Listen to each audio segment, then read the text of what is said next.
What is up, leaders? It is Sunday, and that means we are doing an episode of Leadership Live. This is actually the first episode of Leadership Live. Just to give you a quick summary of what I'm hoping to do, basically, I would love it if people were to submit their situations, their problems, struggles they're going through that they could kind of use some help and support on. And then I'm going to live stream, kind of problem solve, not only to help them, but to show them and others kind of what my thought process is, to teach you how to kind of assess these situations and come up with your own answers that would be pretty similar to mine. So it's, part to help people and part to help people by answering their questions, part to help people by teaching them how to do this type of problem solving on their own. So as leaders, you can kind of solve these issues on the fly without needing to think on them for months at a time. And with that being said, let's get started. I will read off the situation that I received from one of our followers right now. So this follower says, I am having problems setting boundaries with one of my coworkers who actively oversteps his position and intrudes into mine and denies doing it if he's addressed. I've been trying to find the words to help me establish boundaries, and that's why your videos piqued my interest. Thank you so much. I appreciate it. I'm glad they're helping. He's been told it's not his position to question my position, but persists.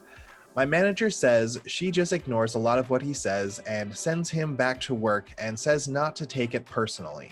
But he actively disrupts my workspace, and I've been told to hold my ground and let him know it's not okay. I've been trying to find a workable way to go about it, and I'm having a hard time finding how to navigate the situation. I am the assistant manager at an apartment complex, and he's the maintenance guy. I'm coming upon 6 months with the company, and he's been here for about 7 years as the maintenance staff. He constantly questions if I'm allowed to be doing what I'm doing, which I am, and disrupts my workspace for frivolous conversation, non-work related, and work-related opinions that are unnecessary. He has even made backhanded comments about my work ethic, which he knows nothing about, and questions what I'm doing in the office, which he also really doesn't know much about. I've been trying to find a way to have a conversation with him so he just sticks to maintenance, as I should not have to be explaining the inner workings of the office. We are extremely busy, and he appears to think that we just twiddle our thumbs and sit around in the office. All right, so this is a very, well-explained situation. I love that you have so many details in here that kind of give really a lot of context as to why you're having these types of issues. It's not just a maintenance guy won't leave me alone. It's a maintenance guy won't leave me alone, and here's a list of examples in our history and all that. Adding all that context really kind of helps me get a better understanding of the situation, and I really appreciate it. So let's, before we get started, I'm just going to kind of explain what I'm going to do when it comes to problem solving. When it comes to problem solving, I like to use what I call the DIPS method, which is we're going to discuss the problem so we get a really clear understanding of its full impact, how it affects you, and how it affects what you're able to do, so on and so forth, so we fully appreciate the gravity of the situation. After that, we identify. So basically, we kind of do a digging deep to identify why it is that this problem has been allowed to persist. Because usually if a problem happens, it's, to say something happens, oh, we don't want that to happen, so let's do a quick fix to make sure it doesn't happen again. That's how most problems should be solved, and that's totally okay. But with this situation, there's a clear and present problem, and it sounds like it's been a problem for a long time and has affected more people besides just you. So we're going to, based on the information we have, try to come to some conclusions on why this is still a problem and why it's not being resolved. And then finally, we're going to problem solve, which is where we're going to look at what's allowing this problem to remain. We're going to try to come up with ideas to essentially remove that or change it, so the problem's no longer present and it's no longer having this impact on you or your company. That being said, I'm going to be essentially kind of just saying everything that comes to the top of my head. And once I kind of, blurt out everything that I'm thinking, then we'll assess what I actually said and we'll see if it's actually valid, see if it's applicable. This is the way that I like to brainstorm, is just rapid fire shoot everything out, and then once everything's out, we can review it and see what's right, what's wrong, what could be useful, what's just stupid. It's the way that I like to think. I'm not at all saying that other people need to think this way. But yeah, with that being said, let's get started. Let me... Fuck, how do I record stuff?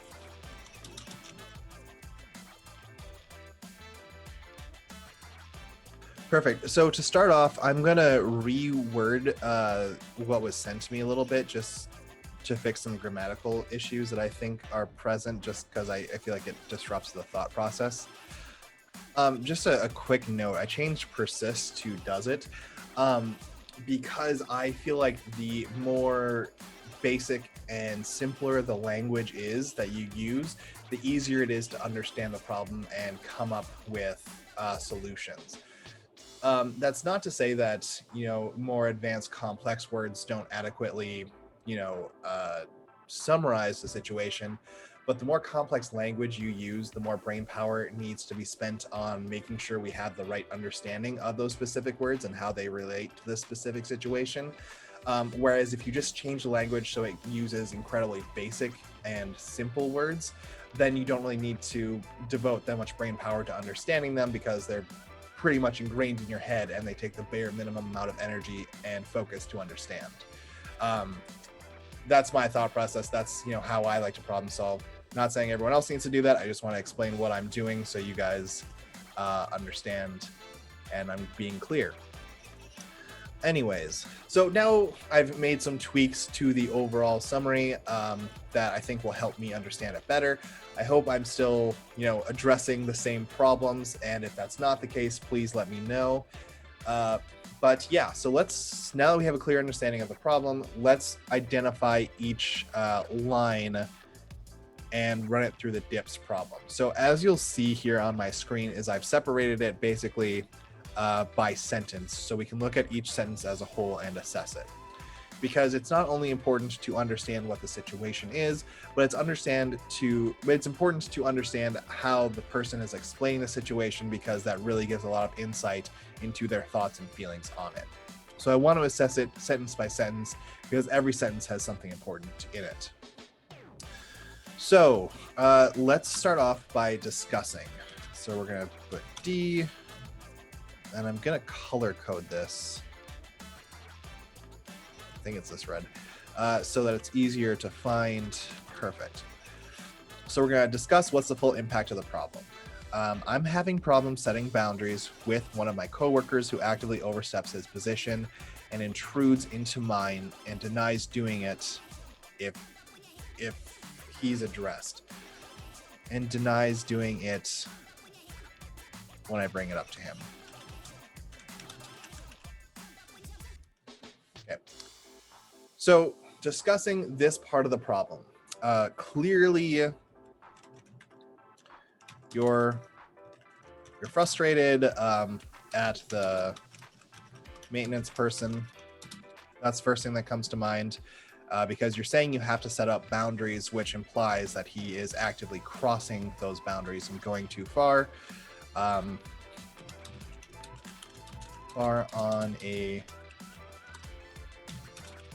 sounds like you must go too far on a regular basis, because if it just happens once or twice, people are usually pretty quick to forgive it. But if it's happening over and over again, that's where I find people usually come up with the language of, I need to set up boundaries because I clearly need something to protect me from this person. So I'm having problems setting up boundaries.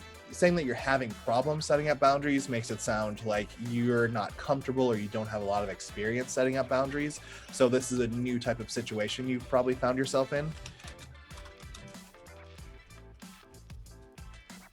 Again, I would like to reemphasize that all I have to go off of is this information that was sent to me. So I'm trying to use the information the best I can to come up with more information so I can better understand the situation. What I come up with could definitely be 100% wrong. And if that is the case, I would definitely encourage the person who sent this in to let me know so I can make corrections. But again, this is just my thought process based off of the information that I have. So don't hold me to saying that everything that I type is going to be 100% right, because it absolutely won't be. All right, so I'm having problems setting boundaries with one of my coworkers who actively oversteps his position. So I think another word that's used there is coworker, which I think is a very important word.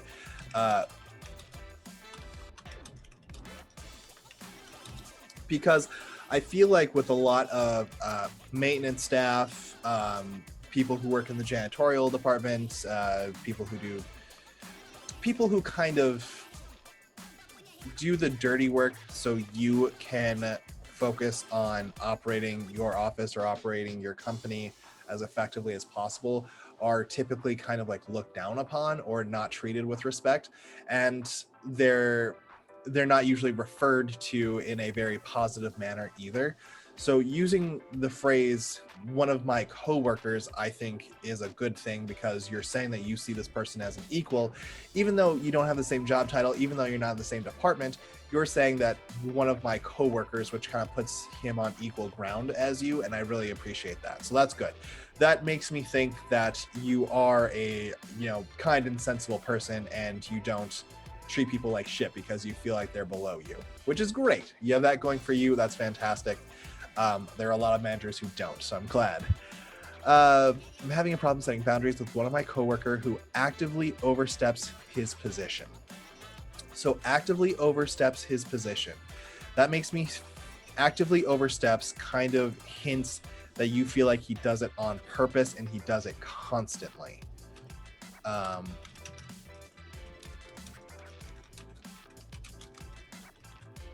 Maybe constantly is not the best word. Frequently. Actively oversteps his position. So actively oversteps means he does it a lot and he does it on purpose, and oversteps his position means that you have a very clear definition on what he should be involved in and what he shouldn't be involved in, and you feel like your work is an area that he should not be involved in. I need to learn how to type as I talk. That's tough.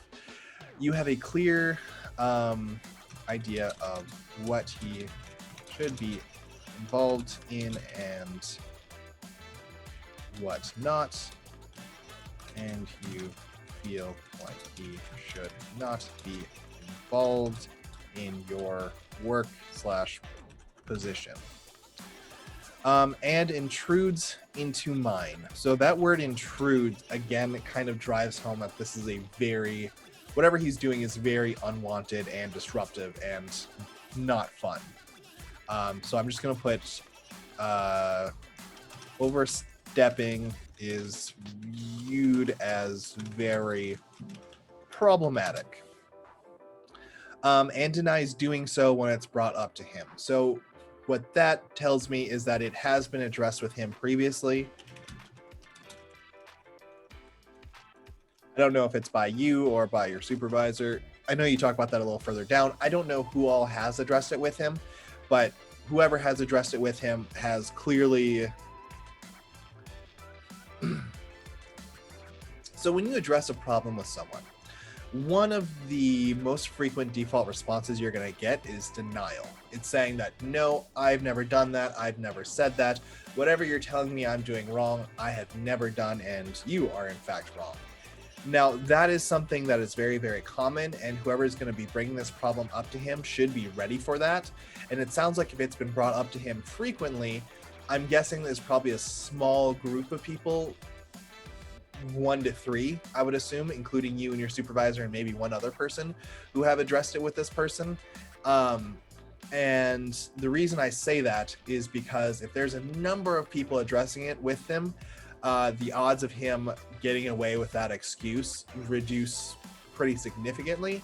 But if he is having it addressed with him on a regular basis and he can keep using the same excuse to get out of it, that's probably because that excuse worked on the small group of people who are addressing with him, and he knows that it's something he can frequently use because it works on these 2 or 3 people.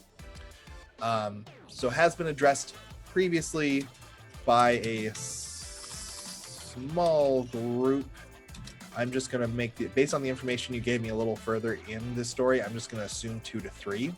Again, this is just an assumption, definitely could be wrong. And denial has been very successful for him. So when I say denial has been very successful for him, it's basically just saying if he says that he has no idea what you're talking about, he's never done it, it sounds like the people who are addressing it with him don't know how to handle that, and they don't know how to follow up, and they don't know how to, reset the standards and boundaries that he needs to follow. So it sounds like the people who are addressing it went in unprepared or maybe underexperienced. That's totally okay. This is how you gain experience. But this bit of information lets me know that when it has been brought up with him before, it has not been well prepared or executed. He denies doing it when it's brought up to him. Okay. So, yeah. So just to recap from this sentence, what all came to my mind is you're frustrated at the maintenance person. He goes too far on a regular basis. You are new to setting boundaries. You see him as an equal, but he still oversteps, and he does so on purpose and frequently. You have a very clear idea of what he should be involved in and what he shouldn't be involved in, and you feel like your work/position is an area he shouldn't be involved in. You view his overstepping as very problematic.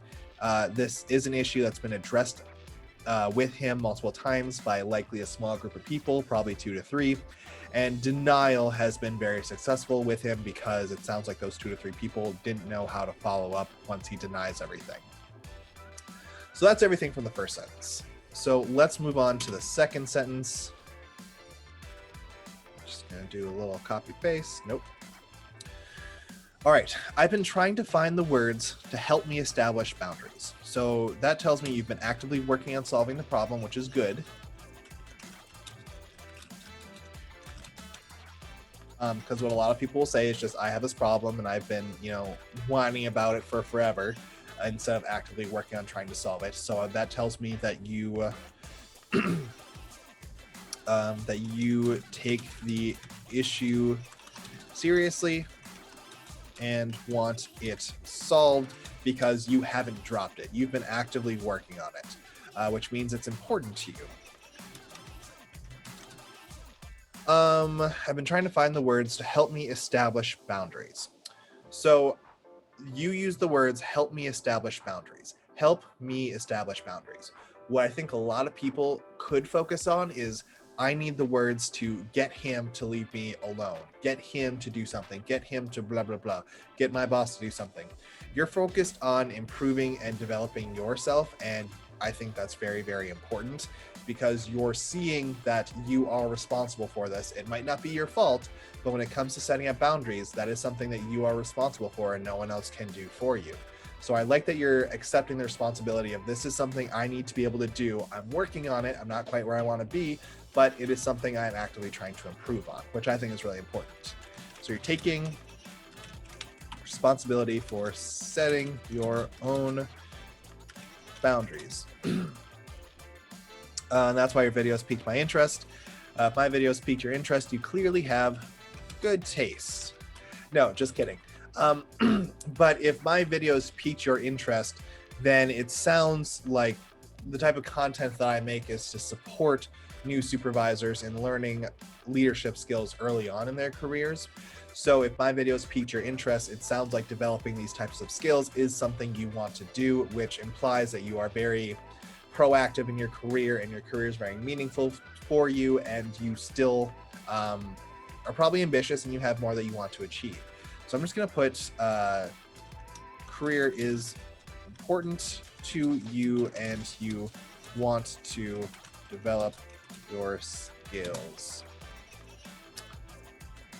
I'm developing my skills with this typing and talking.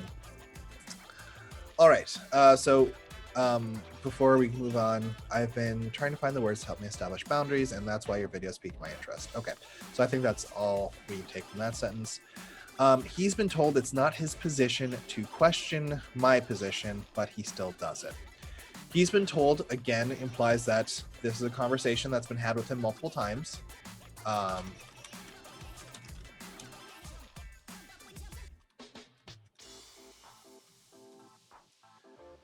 When I'm editing this, I'm definitely gonna make it look like I'm typing and talking at the same time. That's not true. This is hard. So he's been told this multiple times, and I'm guessing that based off this information, someone brings a problem up to him, he denies the problem existing, and they just move forward, ignoring the denial, and just say, don't go into this space, stay in your lane, leave this person alone. Especially those specific words. It's not your position to question the position of others, I think is important, because I think it really makes it clear that you and other supervisors have a very clear understanding of what is his prerogative, and this is going outside of the lines, which is good that you understand that and you address it with him. So before I talk too much, I'm gonna write this down. Understands, or people addressing the problem with him understands what he should have influence over and what he should stay away from.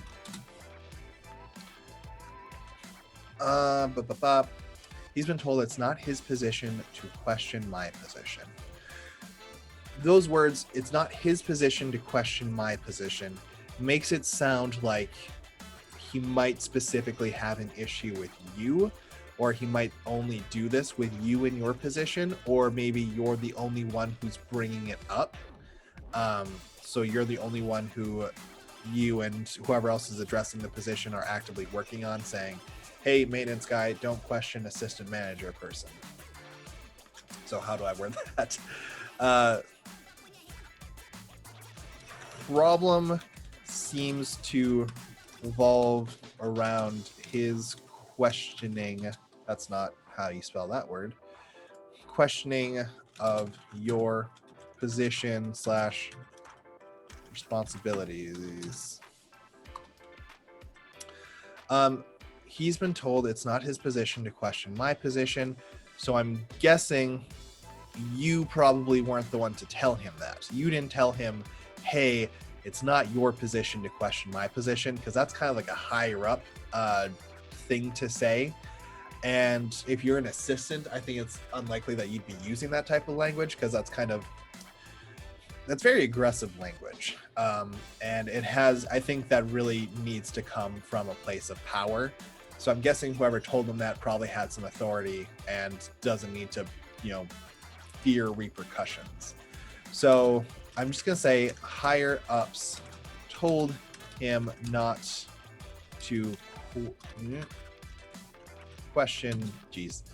Higher ups told him not to question your position.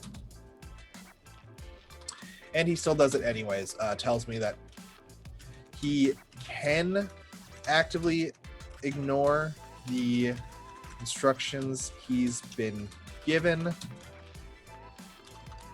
and has done so multiple times without consequence. So he's been told not to do this really kind of signifies a clear message: do not bother this person. But you say he still does it.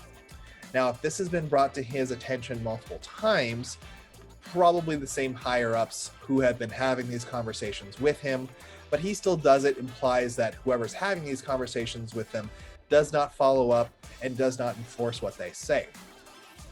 Now, one thing that you really need to understand when it comes to understanding behavior is that behavior, a big, how do I word this even?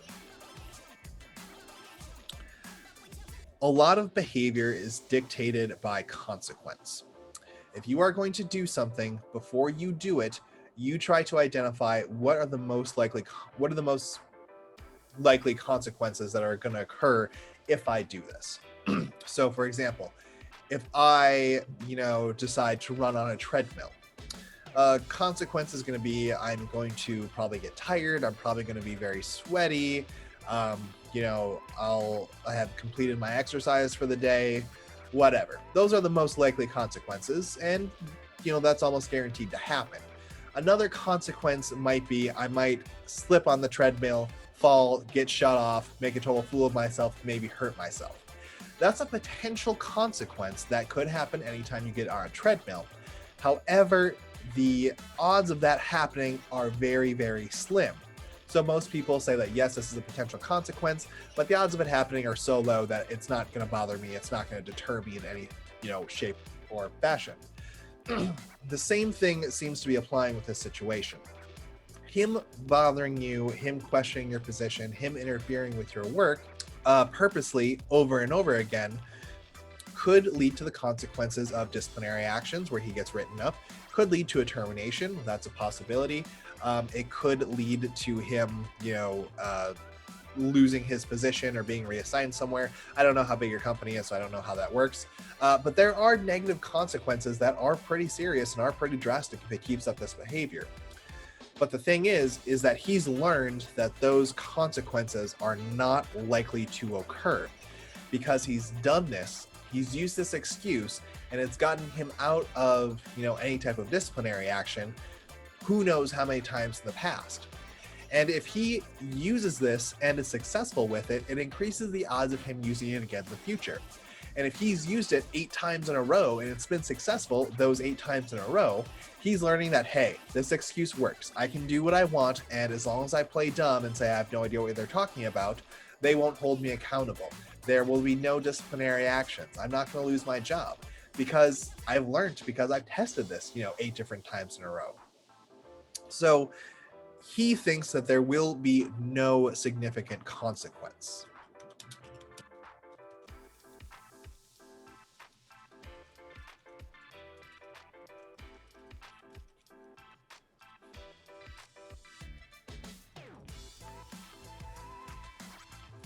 So what I added in is he believes that there's no significant consequence to his actions, and without the motivation of those types of consequences, it's very unlikely that he's going to change his behavior. Now, what I mean by that is that controlled behavior, this is any type of behavior that we as people choose to do. We choose what time to set our alarm. We choose to go and brush our teeth. We choose what clothes to wear. We choose what words we use. Anything that actively requires brain power and you need to make selections on what you want to do and how you want to do it, those are called controlled behaviors. Now, all controlled behaviors, it doesn't matter how big or small, are driven by motivation. There needs to be some type of motivation that makes you want to do this type of behavior. I don't want to get cavities and I don't want to spend all day with bad breath, and that's why I go and brush my teeth. Do I actively think of that every single day? No, but I've worked hard to make that a habit because those are my main motivators. I don't want to have to deal with those problems, so I developed this habit to make sure I can avoid those problems. So motivation's not only important for starting new behaviors, but it's incredibly important for stopping habit behaviors or any type of behavior. If you want to stop doing something, there needs to be a motivation that tells you, hey, I should stop. Now, what it seems like is that if he can keep getting away with this type of behavior because he knows he just has to play dumb and there's going to be no follow-up, what's the motivation to make a change in that behavior? There's no disciplinary actions. He's not going to lose his job. He's not going to be reassigned. Nothing more is going to happen besides him getting a stern talking to, which he's more than willing to, put up with because he's done it so many times in the past. If there is no motivation to change the behavior will not change. That's like the basics when it comes to understanding behavior and behavior modification. If there's not an incentive to change a behavior will not change. People don't change behaviors for no good reason. There needs to be a motivation behind it. So, believes there will be no significant consequences and thus is not motivated to change the behavior. That's what I have from that sentence. Let's move on to the next. My manager says she just ignores a lot of what he says. My manager says she just ignores a lot of what he says. So that tells me that your manager doesn't see this as a serious problem. Because if it was a serious problem, it would not be ignored. If this person were starting fires in your break room, that would not be ignored because that's a serious problem. If this person were stealing equipment and money from the company, that would not be ignored because that is a serious problem. If this issue is going on and your manager is choosing to ignore it, that means your manager does not think it's worth her time or energy to try and solve. So she does not view this as a serious problem. I'm going to put manager does not view this as a problem that's worth her time or energy. So not only do you not view it as not only do you not view it as not worth your time or energy, but you decide that you want to ignore it. Now, ignoring is a very specific way of dealing with a problem because it implies that you do not care if it continues. So, for example, if I have a problem where my pens keep rolling off my desk and falling on the ground, if it's not something I care about very much, if it doesn't really disrupt me very much, and if it doesn't really cause me too much of a headache, there's no motivation for me to do something to solve that problem because I simply don't care when the problem happens and I don't care about the consequences of that problem. All I have to do is pick up a pen off the ground, whoop-de, freaking do. So by choosing to ignore the problem, you are saying that not only is it not worth my time and effort, but I don't care about the consequences of that problem. Because again, putting this into perspective, if this maintenance guy were egging people's cars and it pissed off a lot of people, and people did like police reports and you had legal issues, that is something that your manager would care about because she doesn't want all these issues to go on because that's going to reflect on her. So she needs to nip that problem in the bud, and she would address that problem with your maintenance guy. If the maintenance guy were smoking cigarettes indoors, that's breaking a lot of laws. That's making health issues very clear and present and exposing all of the employees to that hazard. That is something that's going to have a significant amount of consequence. So your manager is going to be very motivated to address that problem, nip it in the bud, so she doesn't have to deal with those snowballed consequences. So the fact that she's not seriously addressing this problem and thinks that the best case scenario or best way to address it is to just ignore it means that she doesn't care about the consequences. The consequences of this problem are not motivating her to try to come up with a solution. My manager says she just ignores a lot of what he says. So the words "a lot of what he says" kind of implies that whatever he's doing and however he's doing it, he does a lot. So I'm going to put frequently, or I should specify, maintenance guy frequently has problems with other employees. Now, these might be issues brought up, when he directly speaks to employees or about employees, or maybe he just has issues on his own that other employees notice and report. Either way, he frequently has issues with other employees because your manager says that he does this a lot and she chooses to ignore it. A lot of what he does and sends him back to work. So if your manager actively chooses to send him back to work, that means your manager is probably overseeing him as well. She has authority over him. She can tell him what to do. Now, that's an important piece because if your manager has authority over this maintenance person, she has the ability to correct this problem. So that's something we're going to address a little later on. Your manager can solve this problem based on, the few words in this sentence. She has the authority to do so. Again, I could be wrong. Maintenance departments usually have a maintenance supervisor who I would assume would oversee them, but again, it depends on the size. I'm talking too much.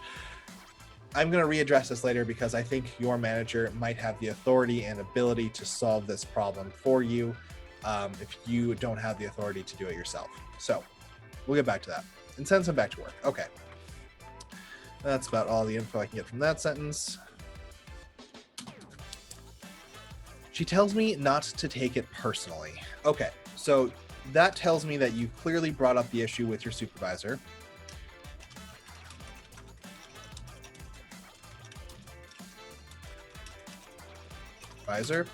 She tells me not to take it personally. Telling someone not to take something personally, to me, is only valid if you don't have any ability to fix the problem. So, for example, in my career, I've worked a lot in crisis settings and with individuals who have a lot of behavioral issues. So what that means is that they might have a mental illness and they might be going through an episode where they are just being really aggressive towards whatever just happens to be around them. Now, it might be because, episodes are just a common occurrence with the illness. It might be because they're not taking their meds. It might be because there was a trigger that set them off and made them really upset. But whatever caused it doesn't really matter. Point is, in the middle of it, when they're being aggressive, I don't want to get too deep into this. When your fight or flight system is activated, there's a chemical in your brain called cortisol. And cortisol does a number of different things, but for this situation, the most important thing to understand is that cortisol can reduce your ability to think, reduce your IQ by up to 40%. So it literally cuts your ability to think and, come up with intelligent things in half. So when I am working with these individuals, there's cortisol running through their, bodies. They literally don't have the ability to think straight because of that chemical affecting their brain. When they say or do aggressive things, it might not necessarily be towards me and might not be because of me. I just might be the closest and easiest target for them. And that is a situation where I shouldn't take it personally. They are in fight or flight mode. They are panicked. They feel unsafe. They're doing what they feel like they need to do. Once they calm down, I'm sure we can discuss it and we can put it behind us. In the moment, I can't take it personally because that is the situation that they're in. I don't know, why did I go off on this tangent? She tells me not to take it personally. In this situation, that is not the case. This person has the full functionality of their brain. They make active decisions using their executive, functioning section of their brain. They think, they plan, they execute on their behaviors. Whatever behavior they do towards you is because of you, because of what they know about you, because of what they know if they can get away with you, because they know what's going to happen after they tell you, either you're going to keep quiet about it or you're going to tell someone and then he just needs to play dumb and nothing's going to happen. This is a very specific and personal behavior that he's choosing to display towards you specifically. So this is a very personal situation that's going on. Behavior is directed at you at a personal level. I don't know if that's the best way to write down my notes, but honestly, this is a lot of talking and thinking and typing at the same time. It's more than what I was ready for, so just doing our best. She tells me not to take it personally. So you've discussed the problem with your supervisor. The problem is directed at you on a personal level. And if your manager is just telling you to ignore it, don't take it personally, that sounds like she doesn't care if the problem gets resolved or not. And if she doesn't care to have the problem, if she doesn't care if the problem's resolved or not, that means that there's no motivation for her to care. So I'm going to say manager does not have motivation enough to care if the problem is resolved or not. I've been recording for a while. I'm sorry this is taking so long. Usually, obviously this is a lot faster when I can just do it in my head and I don't need to explain or type out anything. But again, this is to help educate people just on how I problem solve. So I want to make sure that you see the process so you can replicate it on your own if you think this is something that will be helpful for you. So she tells me not to take it personally, but he actively disrupts my workspace. So actively disrupts means that he's making a conscious decision to disrupt. So he's making another disclaimer. If there weren't spell check and these auto-correcting programs, I would not have a job. I can't spell to save my life. So I don't care if something is spelled wrong because that's just not something I'm good at. He's making a conscious decision to engage with you. So I'm writing engage with you because you can definitely experience a lot of disruption, but because I don't know him and because I don't know enough about the situation, because I've never actually seen it, I can't say for sure what his motivation is or what he's thinking is happening when he comes to talk to you and does these disruptive things. They very might well come with good intentions, or they could be, I'm just kind of grumpy and I want to make people around me miserable intentions. For me, this isn't enough information to make a clear determination on what his intentions are, so I'm not going to. I'm just gonna say he's making a conscious choice to engage with you, and you find that engagement very disruptive. So, in your head, you believe he is doing this to make work more difficult for you. There's a goal here to make your day harder, and that's why he chooses to do this. This is his motivation. Again, I'm not sure. Again, because I haven't seen the situation, because I don't know these people very well, and because the only thing I have to go off of is this information. I don't want to sound too confident in saying that your perception on the situation is right or wrong. I'm just going to say that this is what I believe. This is how I believe you view the situation. He actively disrupts my workspace, and so you believe he actively intends to disrupt you. And I've been told to hold my ground and let him know it's not okay. So because there are a number of different solutions you've been given, which, supervisors talk to him, just ignore him, hold your ground and let him know that's not okay. Again, that kind of tells me that this has been an issue that you've shared with your supervisor multiple times. So it's probably been long-standing, and I'm guessing you probably feel like you're not getting the support you need to resolve this situation, because at this point it sounds like your supervisor is just like, figure it out for yourself, which sucks. It's good because it, pushes you to develop your own skill and ability, but it sucks when you're not really given any guidance or direction on how to do it. Stand your ground is super, super vague. So there's probably a lot of anxiety that comes with that. Like, oh my God, I don't know what this means exactly. What can I do? What shouldn't I do? How should I handle this? So it sounds like your supervisor is not really wanting to dedicate time to resolving this issue, because she's not motivated by the outcome. She doesn't care if it, resolves or not. That's a lot of things that I said without typing. You believe he intends to disrupt you. I'm not going to retype supervisor doesn't care. But it sounds like you've also been given authority to try to resolve. So I don't know how much authority you already have. I don't know how much authority they're giving you on this specific situation, but it sounds like they believe you have enough authority to resolve this issue on your own.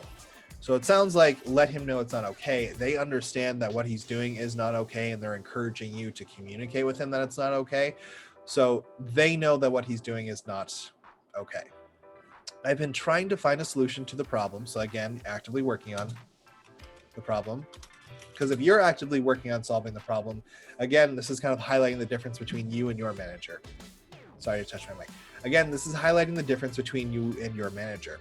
You are very much affected by the problem, thus you are motivated to solve the problem, so you are continually working on the problem, whereas your manager is not motivated to solve the problem, so she is not taking active steps to try and resolve it. So you are actively working on the problem because you are impacted by the problem on a pretty consistent basis, I would assume. Problem, but I'm having a hard time navigating the situation. Using the words navigating, I think, is a really telling word, because you understand that the situation requires a strategy. You understand that it requires a certain amount of delicacy. You can't just go in and say, hey, quit being a dick, stop talking to me. Because that's not the way you want to go about this, nor is that going to get you the results that you want. So using the word navigating, I think, really shows that you're putting thought into this, and you're understanding that there's probably going to be a multi-step solution out there. It's not just telling him to piss off. I'm just putting that you understand the solution will require people skills and strategy. I'm the assistant manager at the apartment complex, and he's the maintenance guy. Okay, so we've established positions. I don't know your responsibilities nor his responsibilities, but I'm sure I can probably, take a guess and if he's semi-close enough. He's the maintenance guy. So there's not too much from that sentence besides your positions that I'm seeing. I'm coming upon 6 months with the company. So the only reason people would bring that up is if it's something I think that they're serious about. You're really kind of highlighting this is how much time this is the amount of time I've been here. And he has been there for about 7 years as the maintenance staff. So the only reason you're bringing up personal opinion is because you feel like this is important to the overall narrative and the situation. You feel like your time at the company compared to his time at the company impacts either the problem, the solution, or how people are viewing the situation as a whole. So I'm going to put time with company is a factor be considered. Okay. Because again, someone being for the company for 7 years kind of puts them on a veteran of this company versus 6 months. You don't want to come off as, oh, I've just started at this company and I'm going to tell people who have been here for way longer than me what they're doing right and what they're doing wrong, because no one really responds to that type of arrogance. So I think it's smart that you identified that, hey, this is a factor we need to pay attention to. I'm pretty new. He's been here for a while. So good info to throw in. I appreciate that. He constantly questions if I'm allowed to be doing what I'm doing, which I am. So constantly questions if you're allowed to be doing what you're doing. So again, when we're looking at human behavior, this is a choice he is making to do. He questions if you're allowed to be making these decisions or do whatever it is you're doing. Now, there needs to be a motivation behind that. He's not just doing it because it's a Tuesday. He might be doing it because he genuinely doesn't know. He might be doing it because he's trying to belittle you. He might be doing it because he's just looking to kill time, and that's where his brain goes to, make up conversation or develop a relationship. I don't know why he's doing what he's doing without getting more information, but there is a motivation that's driving this behavior. So when you're working with coworkers and someone's doing something that's pissing you off or bothering you, I'm not saying you are doing this. I'm just saying this is something you need to keep in mind. What a lot of people will do is jump to the easiest explanation as to why this is happening, and then just lock it in and say, yep, this makes sense to me. This must be why he's doing it. So if you're having some friction with this person, the most easy default answer is this person is just trying to be a dick to you, and that's why they're doing this. And then your brain automatically just kind of locks that in and says, yes, this must be why he's doing this. There is no other logical explanation. And that's often not true. So when you're thinking about these situations, try to keep an eye out for those assumptions that you make. This is why it really helps to write it down so you can visibly check the things that you're thinking, and make sure that you question your assumptions. Do I know for a fact that he's doing this to be a dick? Do I know for a fact that he's doing this because he doesn't believe I can do my job? Do I know for a fact that he's doing this because of X, Y, and Z? What you're going to find most of the time is no, you do not know for a fact. Based off of, whatever's happened in the past, you're making the assumption that this is the reason, but you can never know for a fact why it is. So there's a motivation that's driving this behavior. That's something that we're going to revisit a little later on too, because I can't identify the motivation because I'm not there. However, you might be able to talk with him to get a better understanding of what motivates him to do this type of behavior. Again, we'll do that a little bit later. Which I am. So you put which I am in parentheses, which means that you felt it necessary to express that I am doing what I have the okay to do, which makes me think that he's questioning your authority because you're feeling the need to defend, yes, I have this authority. Yes, I can do this. Yes, this is a part of my responsibility and a part of my position. So that makes me think that you feel it necessary to defend and protect your position and how you do your position. I'm not saying protect because he's not trying to get you fired or anything. You feel the need to defend your position and decisions on a regular basis. I'm assuming that the stuff you've included in here is either very important or happens on a regular basis. And so it's pretty essential to the narrative. So that's why I'm making this assumption. You feel the need to defend your position and decisions on a regular basis with him when he questions you. Now, that's also important because if you have let's say if there's another assistant manager who works side by side with you, let's say your company, doubled in size and you're being the assistant manager for half the properties, the other person's being the assistant manager for the other half of the properties. And if you do something and that other assistant manager asks you why, you're probably going to assume that they genuinely don't understand why. Maybe they're new and they don't have the same amount of experience that you do. So this is maybe a trick they haven't picked up on. Maybe this is a best practice thing that you do because it gets you the results that you want. Whatever the reason as to why you do what you do, you probably aren't going to have an issue fully explaining to them, oh yes, this is why I do what I do. Maybe it's because it gets these results. Maybe it's because it's the way my boss wants me to do things. Maybe it's because it's a solution I was taught in the past. Whatever the reason might be, this is why I do what I do. Now, the reason why you are okay explaining what you do to someone in the same position as you is because you're not feeling the need to defend it. You don't feel like they're coming at you. You feel like they are just genuinely curious, and this could be a good teaching/learning opportunity. So that's why you don't really feel the need to get defensive and emphasize that I can do this because I can do this. I have the permission to do this. This is how I want to do this, and that's okay. Instead, you're explaining the logic instead of just saying, I can do it if I want. And because you have it in parentheses, I am allowed to do what I'm doing, it seems like you feel like he is questioning your authority, your power, and what it is exactly that you're allowed to do. That was a long rant. I don't even know if it added anything to the understanding. I got too much stuff going on.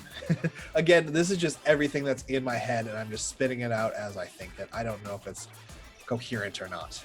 Motivation, blah, blah, blah. You feel the need to defend your position, which I am. I'm guessing if he's kind of questioned your position a number of times and you feel the need to state specifically, I am allowed to do what I am, you feel like your position might be in jeopardy if you don't defend it. Again, that is an assumption I'm making, and I will say that I think that might be a stretch.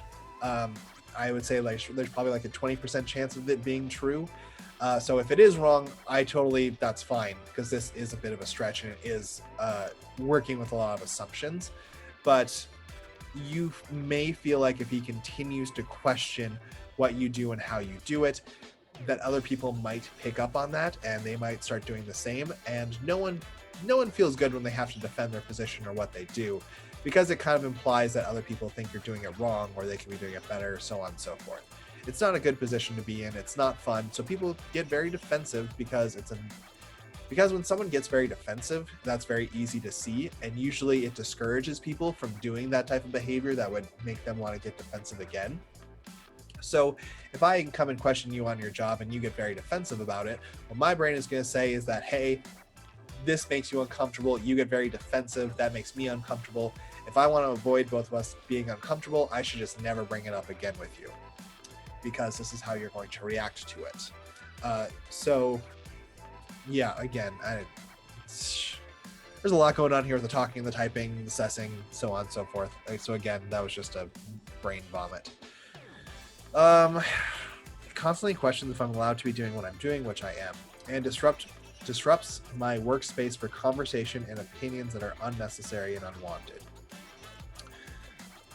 So to me, that sounds like he's just kind of coming over to you to shoot the shit. Like he's just coming to small talk.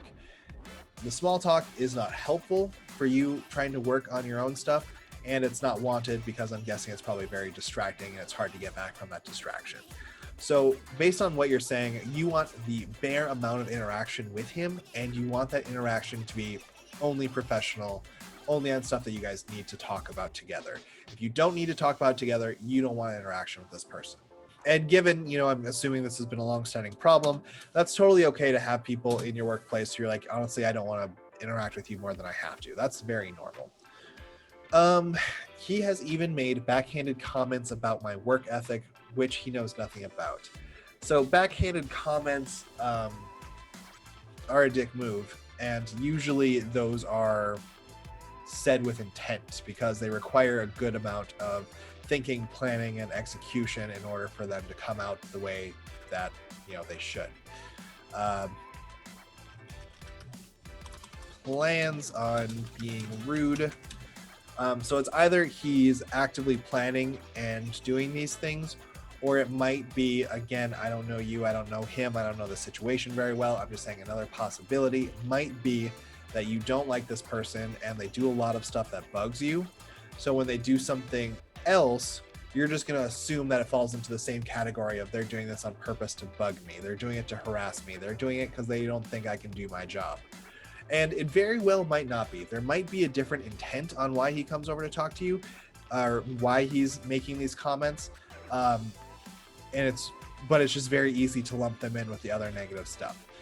Backhanded comments are usually pretty dick moves, and frequently they're done so with that intent. But every once in a while there is someone who oh, I didn't mean it that way. I was just saying what came to my mind. But for this case, I'm just going to write down that you assume that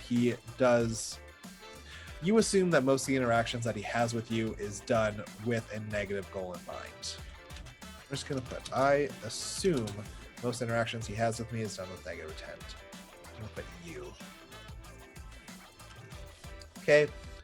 And again, you put in parentheses, which he knows nothing about. So that, again, really kind of feels like you are feeling you absolutely need to defend your position. You absolutely need to defend yourself against what he's doing for whatever reason. I'm not going to restate that because we just did the exact same thing in the above sentence. And questions what I'm doing in the office, which he really does not know much about. So if he doesn't know much about what you're doing in the office, this might be a phrasing issue, but it sounds like he genuinely doesn't know what goes on in the office, who does what responsibilities are covered by who, and what the process is for that. So he genuinely might be curious, and he might be asking to get a better idea.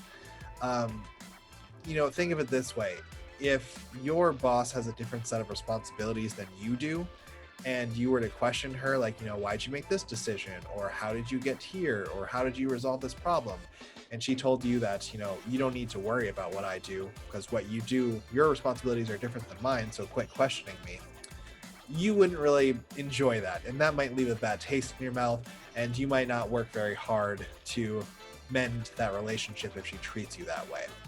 So again, if you're saying this person is asking questions about the office, what you do, about what the other administrative people do, it very well could just be that they don't understand. And if you're not answering the questions, or if you're not engaging with them so they can learn more, they're going to continue asking because the question still hasn't been answered in their head.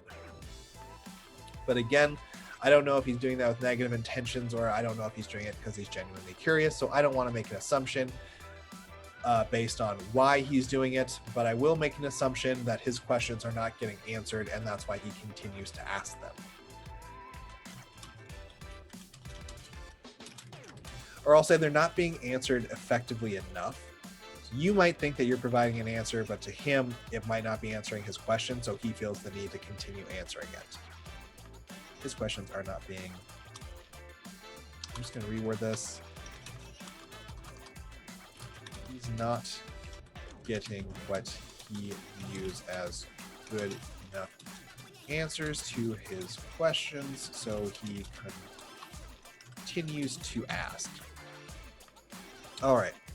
Thank you for telling me that he doesn't know much about what goes on, because if he doesn't know much about what goes on, I think that makes all the more sense that he's questioning what you do and what other people do.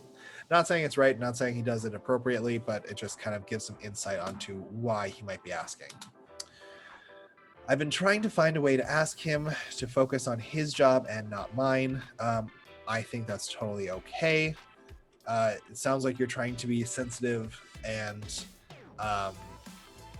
you're implementing a lot of empathy when it comes to trying to resolve the situation with him.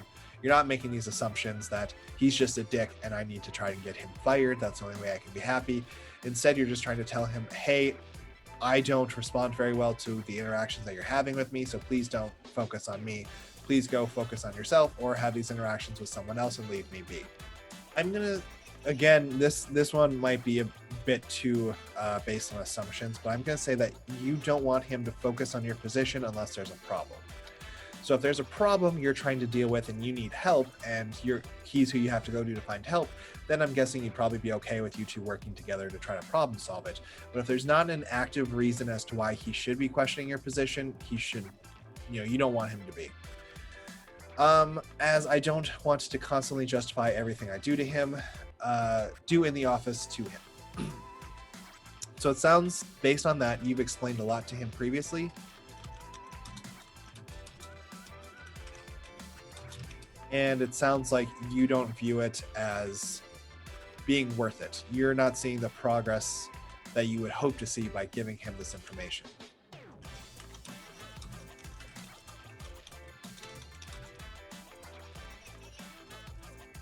So again, that tells me you've probably responded to him, you've explained things to him, you've humored him, and if he keeps on doing it, you're again learning that providing him answers is not solving the problem. It's not getting you the desired result.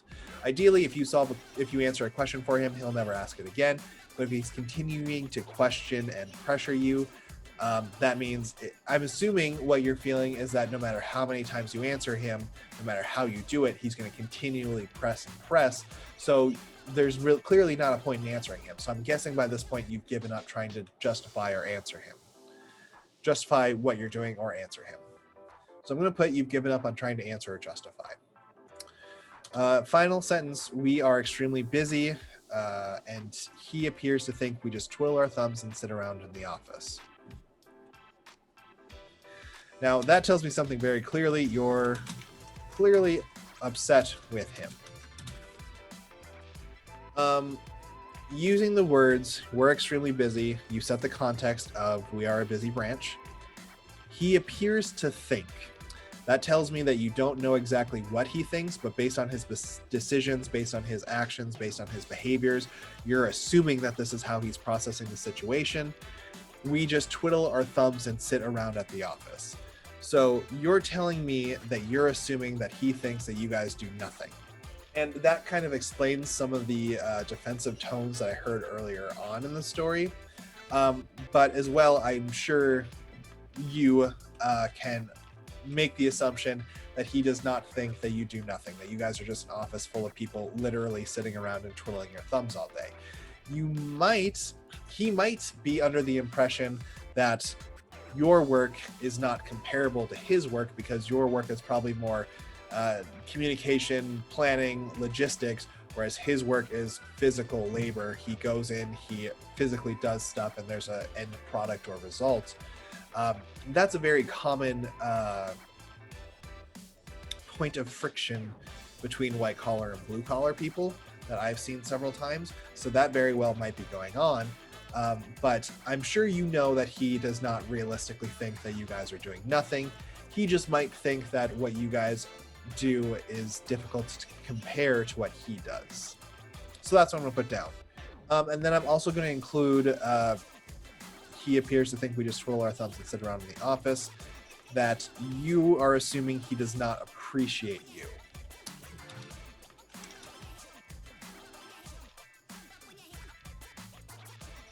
So you are making the assumption that he does not value you. You are making the assumption that he does not appreciate you.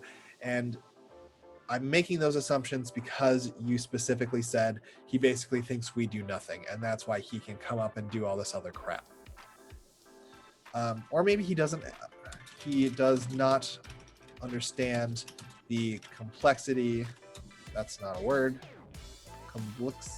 Complexity or difficulty of your work. So you assume that he doesn't understand how complex and difficult your work is. And that is why you think he thinks that you guys just all sit around twiddling your thumbs all day. All right, so we got through the whole post. We assessed it sentence by sentence, and we kind of discussed what is the full impact of the problem as prefaced by the specific sentence. So the D in dips is done. Next, we're going to move on to identify. Identify is going to be a much smaller, much quicker process. We're basically going to identify what must be going on that allows this problem to persist and not be addressed correctly. So we're going to identify what's allowed this problem to continue existing. I'm having a problem setting boundaries with one of my coworkers who actively oversteps his position and intrudes into mine and denies doing it when it's brought up to him. So reading that sentence, the main cause that's causing this problem to, remain is you don't have what you need to resolve the problem. Now, I wrote down you don't have what you need to resolve the problem. That's not necessarily a negative thing. It's not a dig against you. It's maybe you don't have the authority. Maybe you don't have the experience. Maybe you don't have skills. Maybe you don't have tools. Maybe you don't have a supervisor who has your back because they care about the situation getting resolved. Whatever it is that you need to resolve this situation, you do not have. So you don't have, again, restating for the 8th time, you don't have what you need to resolve the problem. That is the cause of the problem remaining based on that sentence. So let's move on to the next one. I've been trying to find the words to help me establish boundaries, and that's why your videos piqued my interest. So if you are struggling to set boundaries, so again, the root cause of the problem based on that sentence is you don't have the experience and skills to set up effective and long-lasting boundaries.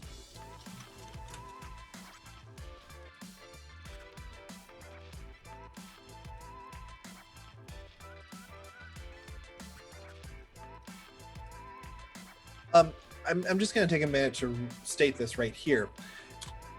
It's not a bad thing to not have something. If you had everything you needed to solve every single problem, you wouldn't be here. You wouldn't be trying to learn. You wouldn't be trying to develop yourself. You wouldn't be any of these things. Development and leadership is something that requires constant assessing of where am I weak? How does that weakness affect me? How can I improve upon this? So me saying you don't have the experience and the skills is not a dig at you. I'm not trying to break you down. I'm not trying to say bad things about you. I'm just identifying that, hey, this seems to be why we're causing problems, because that's going to help us identify a solution a little later on. One of the best skills you can have as a leader is the ability to self-diagnose. This is where my weaknesses are, and this is how those weaknesses impact my ability to lead a team and get results. So this is a good thing that we're identifying weaknesses or shortcomings. It's not a bad thing. It's not a dig. It's not done against you whatsoever. It's being done for you to try and help you out. And that same thing goes for everyone else who's watching. This is an exercise that really requires a lot of self-reflection and a lot of objectivity if you're going to do it on your own. And that includes highlighting, oh, hey, this is where I messed up. Oh, hey, this is where I'm wrong. Oh, hey, this is where I clearly don't have what it takes to reach this goal. Because again, that's an essential step in identifying a solution. So next sentence. He's been told it's not his position to question my position, but he still does it. So that tells me that whoever is bringing this up with him has no follow through. Which tells me that there is no consequence to him continuing the behavior, which means there's no motivation to him to stop doing that behavior.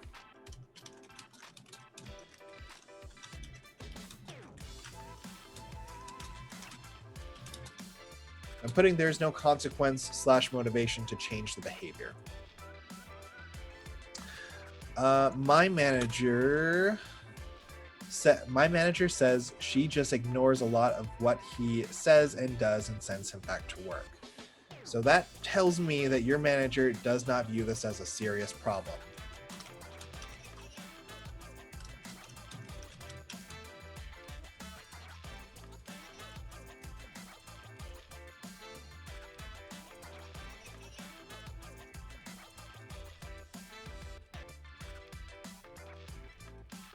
So I rephrased it a little bit, but it tells me that your manager does not view this as a serious enough problem to spend time and effort in addressing.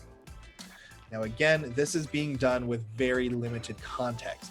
Your manager maybe has been working on this for, over, 2 or 3 years, and she's working with HR on, building up a kind of argument as to why these behaviors are problematic, so they can, terminate sometime in the future and not get sued or anything like that. I don't know the context. Based on what you're telling me, it sounds like your manager doesn't care. So this is something that we'll probably address a little later on, but this is something you should probably bring up with your manager, is because you keep dismissing this and you're not, holding him accountable. You're not providing any consequences. You're not providing any motivation to change the behavior. It seems like you don't care if I feel uncomfortable, or you don't care if I am in an environment where I can't be my best. All right, moving on. She tells me not to take it personally, but he actively disrupts my workspace, and I've been told to hold my ground and tell him it's not okay. So that sentence sounds like a higher up pawned the problem off on you. They said, listen, we're not going to deal with this. You figure it out. So the problem there is higher ups don't have motivation to get involved. Pretty straightforward. Next, I've been actively trying to find a solution to the problem, but I'm having a hard time navigating the situation. So that tells me you need to independently solve a problem, but don't have the experience, knowledge, or skill to resolve it. So you're working on solving the problem, but it's very, very difficult for you. That whenever you're trying to do something and you can't be successful, or you're failing at it, that means you do not have either the skill, the knowledge, or the experience to be successful. If you have enough of those three, you can solve, almost any type of problem. But if you can't solve the problem, that means you're lacking somewhere in those three, if not all three. Again, that's okay. It's not a bad thing. We're just highlighting where you could use improvements so we know what to focus on when it comes to resolving the overall problem. So moving on, I'm the assistant manager at an apartment complex, and he's the maintenance guy. That doesn't really give me much information related to the problem. I think that just provides context. So I'm just going to put NA provides context. There might be something in there that someone's able to pull out. Off the top of my head, though, I cannot. I'm coming up on 6 months with the company, and he's been there for about 7 years as the maintenance staff. So if he's been there for 7 years, and this is a regular problem that you've experienced with him, that your supervisors experience with him, what I'm assuming other people have experienced with them, and it's still continuing, that tells me that your company does not care enough to fix it. It tells me your company has no motivation to address the behavior. Because again, if it were something that impacted them, like he was vandalizing vehicles or he was showing up to work drunk and fighting people, your company would have plenty of motivation to address that problem with him, and they would do it like that.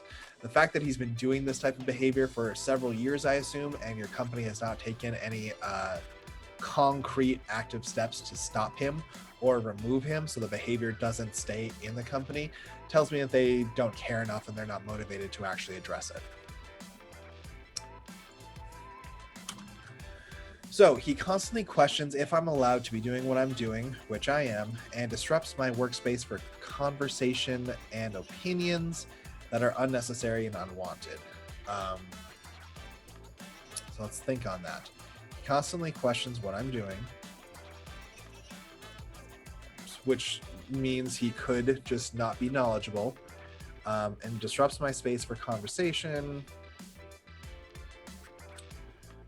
So, I mean, this sentence just kind of summarizes you don't want interaction with him, but you don't have a way to avoid those interactions. So I'm not going to say you have nothing, because again, I don't have enough context for a statement that bold, but I can make the assumption that you have limited ways of avoiding unnecessary interaction with him. So, maybe you're not in the office at the same time as he is. Maybe you work on different days, but that only gets you so far because this is still a, very present and consistent problem. So it might be successful sometimes, or maybe you have nothing to avoid him. I don't know, but that's the assumption I'm going to make, is that you maybe have some methods, but those methods are not enough. He has even made backhanded comments about my work ethic, which he knows nothing about, and questions what I'm doing in the office, which he also really does not know that much about. So the backhanded comments and constant questioning of you, and especially if he's been doing this for a long time, that tells me that your company thinks that that's an acceptable behavior.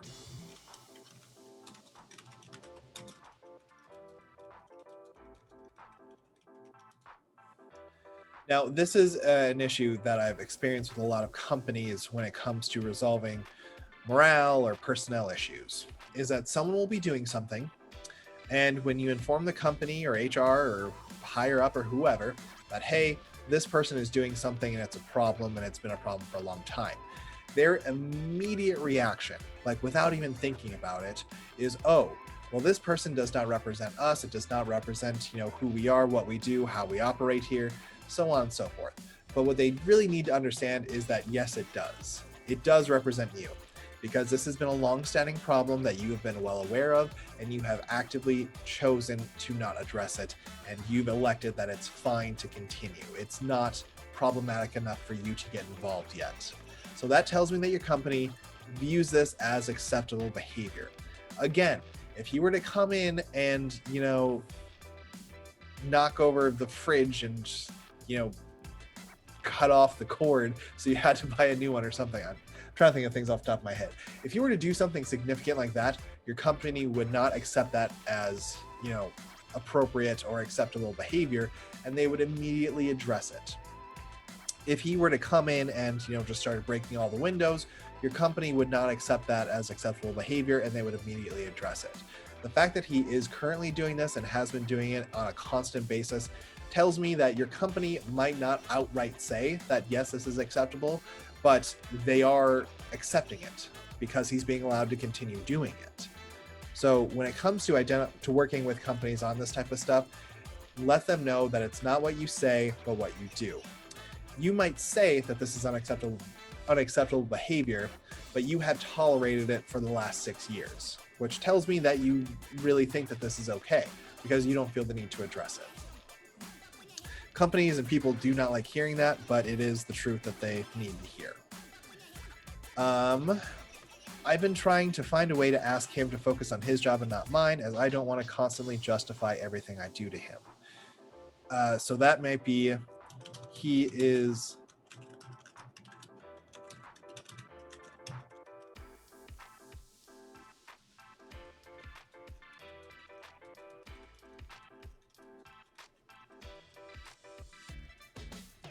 Oh my goodness, so many mistakes.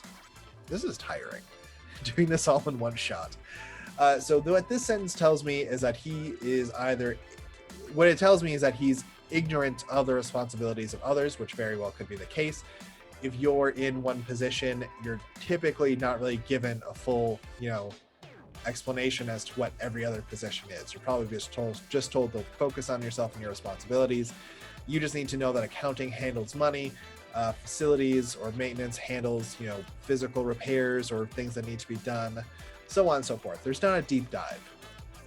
So he might be told that, you handle coordinating stuff with your residents or your clients or whatever it is that you do. He might have been told a very brief 1 or 2 sentence summary, but he probably wasn't given a deep dive or an explanation as to what it is you do. So it probably is coming from a place of literal ignorance where he just does not know the answer. And you don't want to constantly justify everything that you have to do to him. Tells me that he also doesn't know how to ask without coming off as offensive or questioning your validity or your ability to do your job. Now, it might be an issue that he's just using the wrong words or the wrong tone. It might be an issue where you are hearing it and making some assumptions like, oh, he does all this to bug me, so he must be doing this to be an asshole. Again, I don't know enough to make a case either way. but I will just assume that he just does not know how to ask these questions without coming off as a dick. We are extremely busy, and he appears to think that we just twiddle our thumbs and sit around in the office. Now, what this tells me is that you don't think much of him either, because you're making a very, very bold claim that, is clearly incorrect. Like, I'm sure he doesn't think that you guys literally just sit around and dick around all day.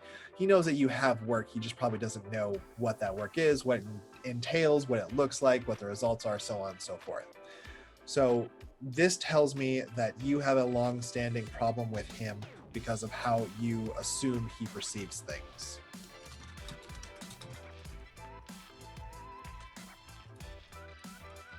So you have a long-standing problem with this person.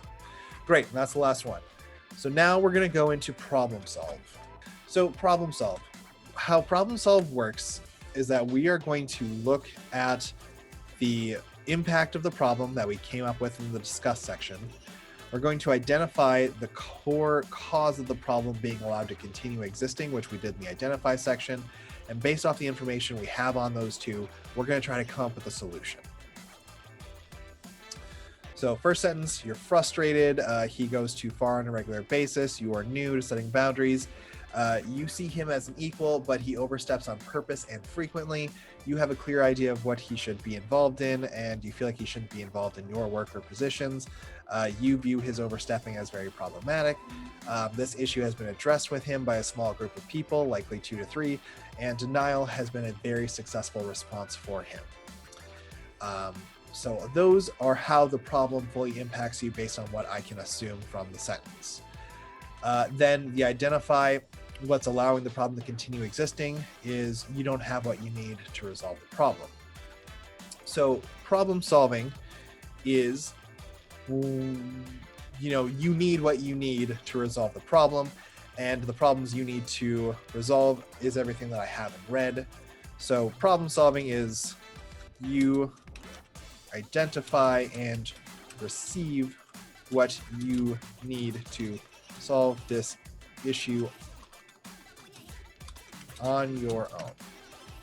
So we're gonna, I should state, we're gonna take all the problem solving sections once we're done and try to come up with an overall problem solving plan. So right now we're just identifying the pieces that need to be included in that plan. So you need to identify and receive what you need to solve the issue on your own. This might be training, this might be a tool, this might be authority, this might be your manager stepping in and doing something concrete that will have a lasting result. We'll figure out all that in a little bit, but you need to receive the tools needed to resolve the issue on your own. Next section, you've been actively working on solving the problem. You take the issue seriously and want it solved. It's important to you, taking responsibility for setting your own boundaries. Career is important to you, and you want to develop your skills. Great. So keeping all that in mind, what's allowing the problem to remain is you are lacking in the experience and skills needed to set up a long-lasting and effective boundaries. So problem solve. You need someone to provide you skills and experience to resolve this problem permanently. So essentially, you need someone to show you the ropes on how to effectively resolve this so it's never an issue again.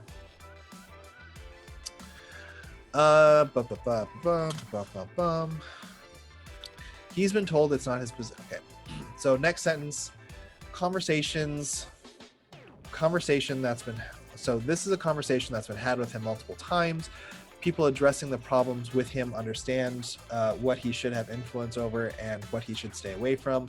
People seem to revolve around his questioning of what problem seems to revolve around questioning of your position and responsibilities. Higher ups have told him not to question your position.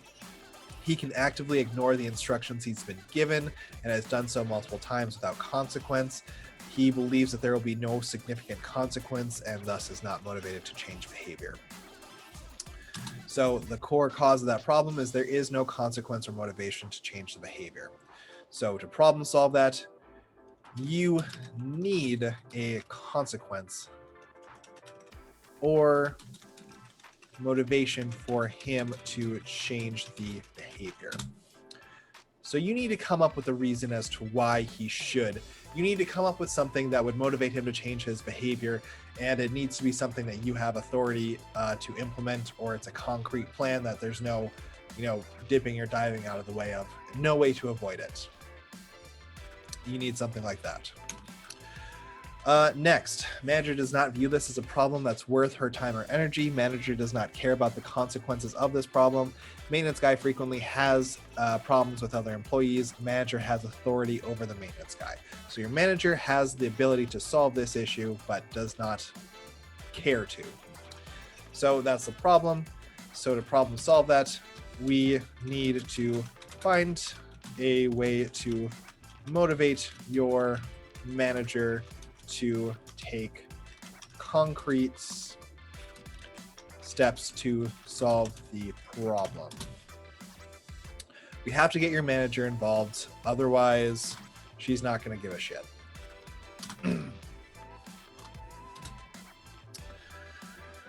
So, next up, you've discussed the problem with your supervisor. Behavior is directed at your person.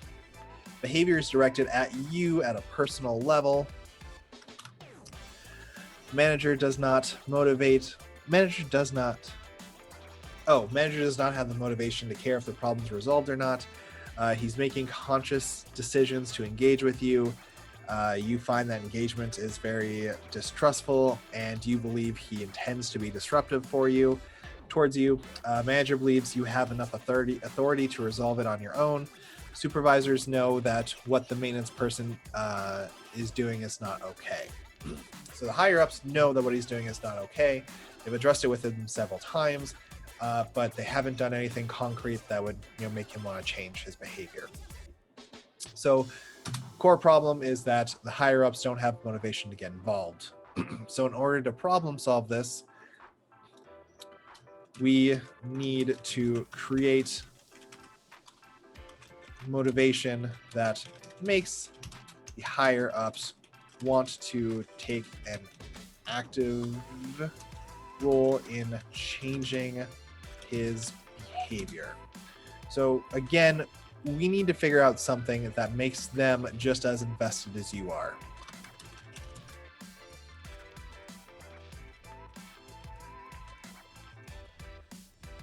And the reason you're invested is because you're impacted by the problem. So we need to figure out how we can make it so they're also impacted by the problem, so ignoring it is no longer an option for them. They need to be just as impacted by his behavior. Great.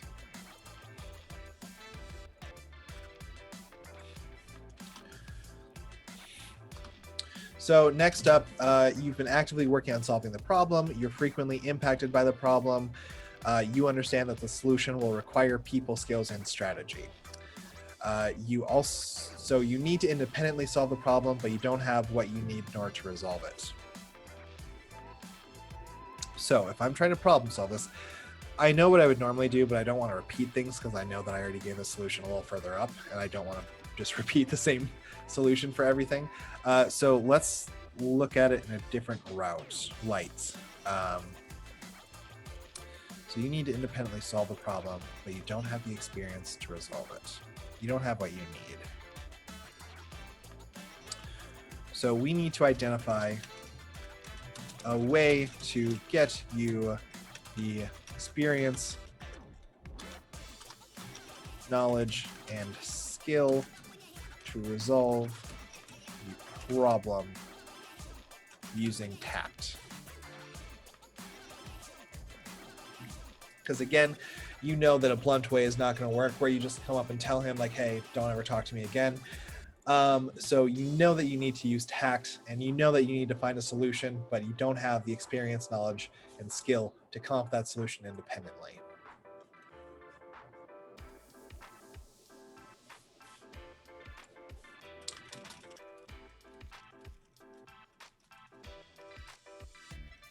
I'm going to add in, you don't have what you need to resolve independently.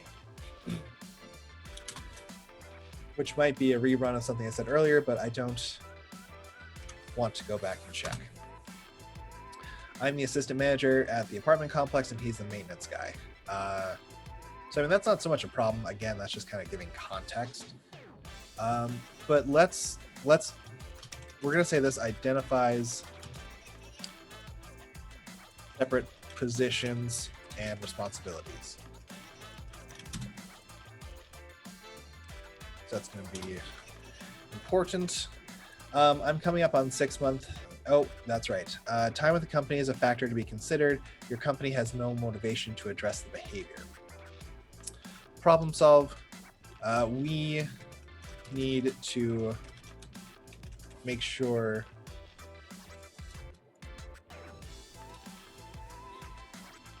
so let's see. How will we problem solve that? Your company has no motivation to address the behavior. And a reason as to why your company might not want to address the behavior is because he's been there for a long time, so they might give him more leniency than they give others. So we need to make sure your company does not give him special treatment and holds him to the same standard as everyone else. So that's kind of a summary of the problem, though, is that your company holds him to a different standard. So we need to find a way to make sure your company is not giving him special treatment and holds him to the same standard that you're held to. There is a motivation that's driving this behavior. You feel the need to defend yourself and your position and decisions on a regular basis. Your position may be in jeopardy if you don't defend it. You don't want interactions with this person unless it's necessary to doing your job. You have limited ways of avoiding unnecessary interactions with him. So very simple. We need to come up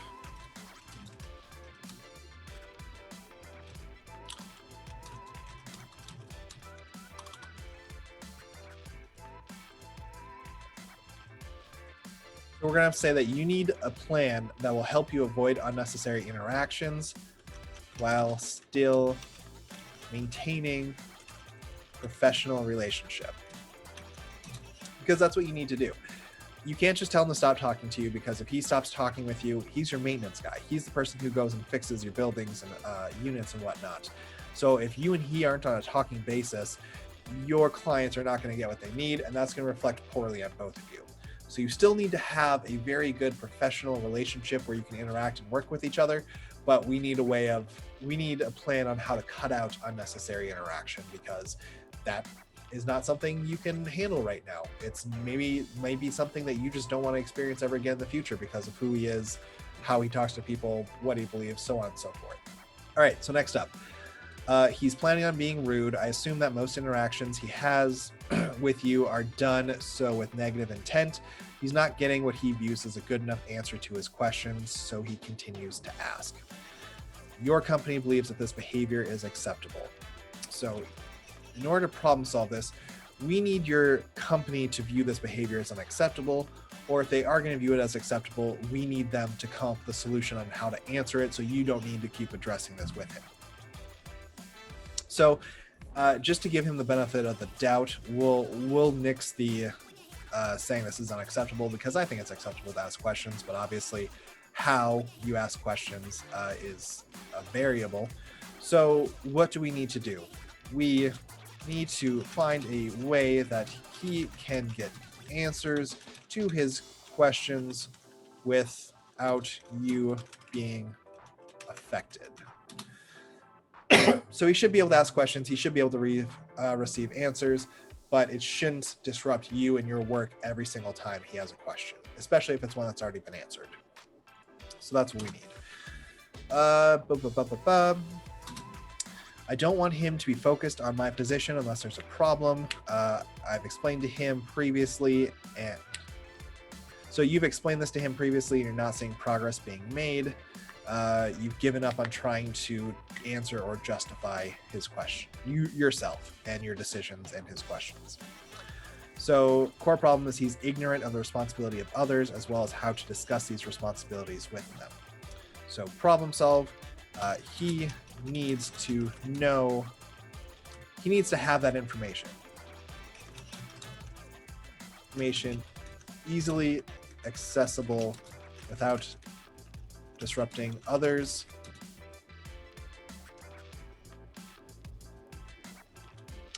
So I think that kind of nips it in the bud, the not knowing what people's responsibilities are and authority is, as well as not knowing how to ask that without upsetting people or burning bridges, is he just needs access to this information easily in a way that doesn't disrupt others. All right, final one. You're clearly upset with him. You believe that he thinks you're doing nothing. He has a hard time comparing what you do with what he does. You assume that he does not value or appreciate you. He does not understand the complexity and difficulty of your work. So here's what I'm going to say about this one. There is a very real and likely chance that what you have described is actually how he views you, or at least how he communicates how he views you. But instead of focusing on him this round, I want to focus on you. In order to problem solve this, I think the best thing you can do, especially if you have a long-standing problem with this person, is to work on challenging your own thoughts and assumptions and behaviors. What is it that I'm doing or saying that makes him think it's okay for me to come and, act this way or do these things? Now, I am not blaming you for his behavior. I'm not saying it's your fault that he's acting this way towards you. That's not all what I'm saying. I'm asking you to use some self-awareness to ask yourself, why does he think it's okay to do this to me? Why does he think it's okay to do this with my boss? Why does he do it with us and not other people? Or why does he do it to everyone? The answer to that is likely going to be because that's his default and it's acceptable, it's accepted, he can get away with it, there are no consequences. But I'm going to write down, challenge your thoughts and perspective on the situation. Because that's always important whenever you're trying to resolve person-to-person conflicts, is that your brain naturally makes a lot of assumptions, and all those assumptions may not be correct. So, running through the dips process again, we've broken down the situation line by line. We've discussed the full impact of the problem. We've identified what underlying issue allows this problem to continue existing. And we've put together different pieces of the potential solution we want to have in order to resolve this problem. So now what I'm going to do is I'm going to take everything that I have for those problem-solving pieces, and I'm going to put them in a new document, and I'm going to try to use them to create an overall action plan that we can do to resolve this issue. Okay, so as you'll see here, I've basically just copy and pasted all of the solution bits we made in the other document, and they're all right here without any of the other mess, so I don't need to get distracted by it. So right now, we are trying to come up with a full plan based on all of this information. So let's get to work.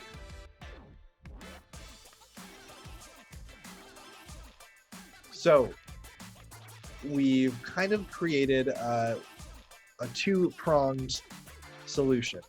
The first paragraph are things that you and your immediate supervisor can do to resolve the problem. And the second paragraph is what your company can do to resolve the problem. So now that we kind of have a rough draft of the problem, let's put it in a presentable way. So basically, I'm just going to rewrite how I would present this problem to someone so that they don't feel the need to get aggressive or defensive, and they would actually want to work with me on solving the problem. So again, we're going to do this sentence by sentence. I don't have what I need in order to resolve this issue on my own. So I'm going to state the problem. And I don't want that color, just black. I'm having several problems with whatever the guy's name is, and I feel like, I'm not going to say feel, I'm going to say I don't have what I need in order to resolve those problems. All right, so to state the first sentence, I'm having several problems with Joe or John or Bob or whoever this person is, and I don't have what I need in order to resolve the problems. So it's making it very clear to the person you're talking to, I have problems with this person, and I don't have what I need to resolve them. So it lets them know what the problem is and what you're looking for in terms of support. I need someone to teach me how to resolve this issue permanently. So I need to learn how to resolve issues like this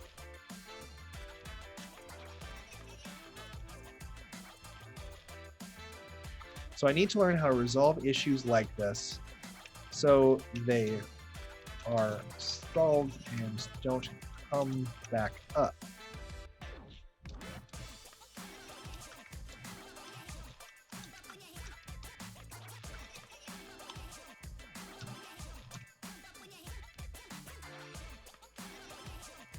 So I need to learn how to resolve issues like this.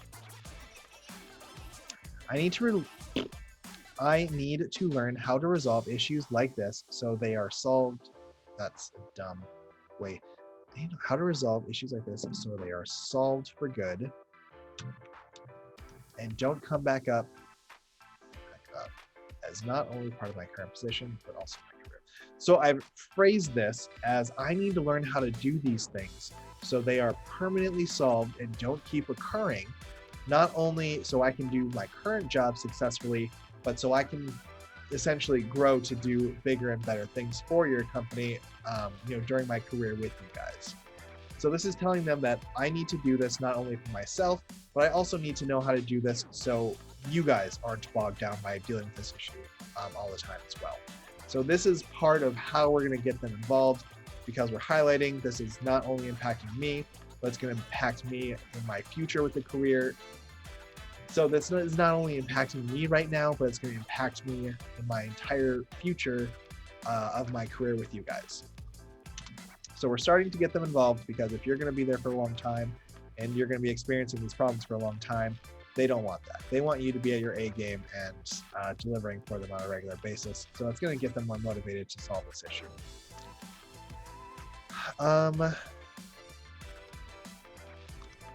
I'm going to put on here, and I need someone to show me how to do this. Because again, you're getting them involved. I can't figure this all out for myself. You guys are the experts. You guys have been dealing with this person and people like him for a long time. I want you guys to show me how you resolve these issues for good. I need my manager to get involved to find a permanent solution. Now again, to get your manager involved, I think identifying that, hey manager, I need you to show me how we solve this situation permanently so it never happens again. You're kind of putting her on the spot, because this is a problem she needs to deal with. She has the authority and ability to deal with. She's been putting it off for a long time. So we're going to say, hey, show me how you handle problems. Do you actually solve them, or do you just continue to let them run wild? So I'm going to go back and I'm going to change the I need someone to I need you. You're my supervisor to show me how to do this. Great. I'm just going to start to delete this stuff because it's making it hard to read. We need to get multiple supervisors impacted by his behavior so they have motivation to change it.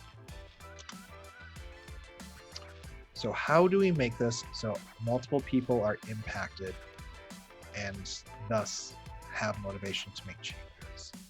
So in order to get multiple people involved, I think we need to highlight, I think one route we could go is to highlight that how we resolve this issue reflects, how we're going to resolve this issue reflects on how supervisors at this company do their job.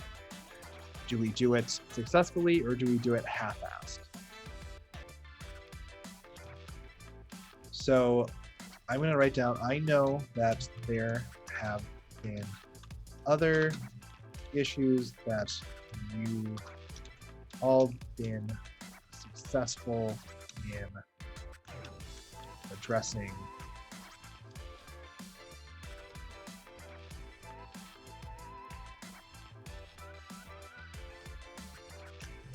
stop the problem permanently.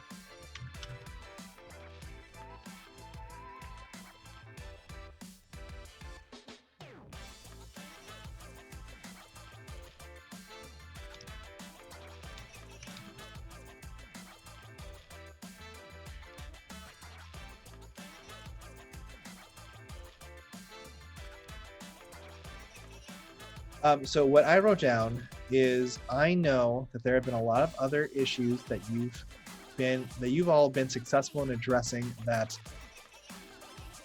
stops the problem permanently. So I'd love to get more people involved in this so I can learn from them as well. So this is how we can get more people involved, by saying, I want to learn from you. Can I see how you handle this situation?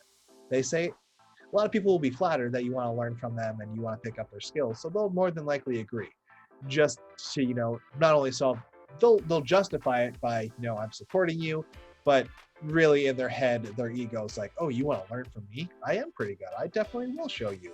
You picked the right person to look up to. So we're gonna use their emotion to motivate them to get involved, like that feeling of pride. And then they're going to justify it in their head as, I'm supporting you as my employee, and that's why I'm doing this. Not for my ego boost, but for you. So I want to learn multiple people. I'd love to see how different people solve this issue. As well, that's going to motivate your supervisor to want to resolve it quickly and by herself as well. Because if there's a constant ongoing issue under you as a manager or a supervisor or as a leader, that reflects on you. It shows that you're willing to tolerate it. It shows that you might not have the backbone or the knowledge or the skills to resolve it on your own, so you need support from others. It can, if your manager is someone who has a fragile ego, this is definitely a motivator for her to resolve it right away, because she doesn't want other people to think that she can't handle stuff within her department or under her umbrella. Now, I'm not saying we're going to do this to, manipulate them into thinking that, hey, you better fix this, otherwise everyone else is going to say you're not good enough, because that's a shitty thing to do. But we are going to frame it in such that if you're not going to solve it, I'm going to work with other people to try and solve it. I would love it if you solved it, but if you're going to refuse to, then I'm going to have to explore these other options, because refusing to solve it is not an option for me. So next up, we need your manager to show you how they resolve the problem permanently. I think we kind of already touched on this by saying, I want to watch you solve this issue so it never happens again. So I think that's already covered. Do more objective, situational, and self-assessments.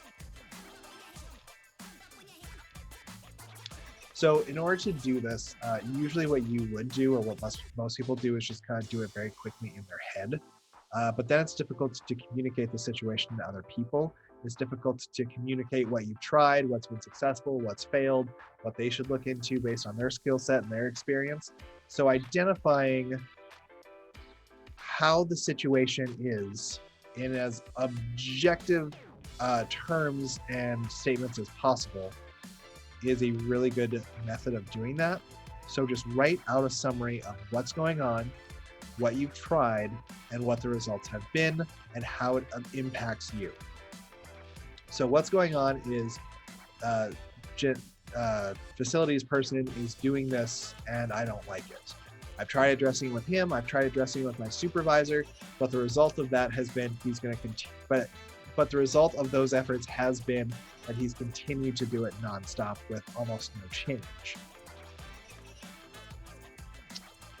So I'm looking for solutions on how I can fix this issue with this person. Because I don't feel happy at work right now, and I feel overstressed, and I feel like if I can resolve this, I can give you much better results as an employee.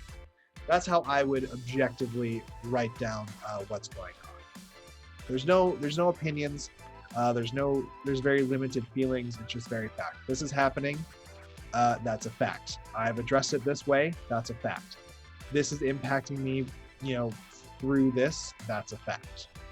All right, so what I wrote down is create a summary of the situation, the solutions you've tried, their outcomes, and how the continued problem impacts you. So I'm going to put in objective. That means none of this can be viewed in different ways. It's a fact. If this,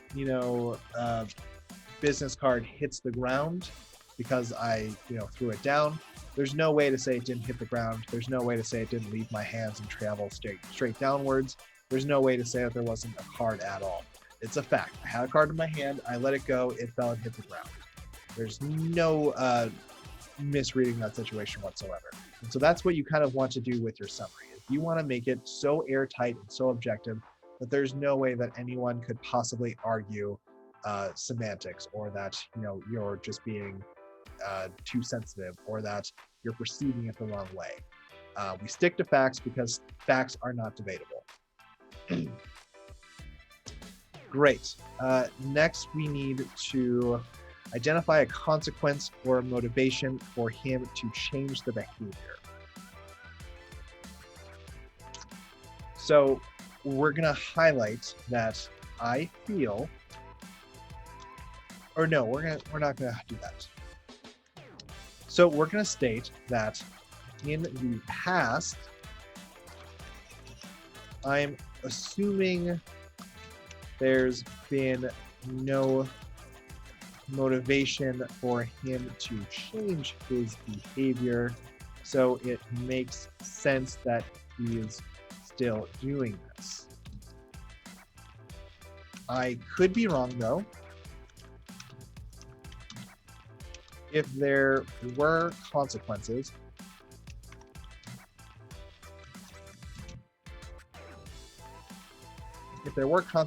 can you tell me what they were? If there were / are consequences, can you tell me about those?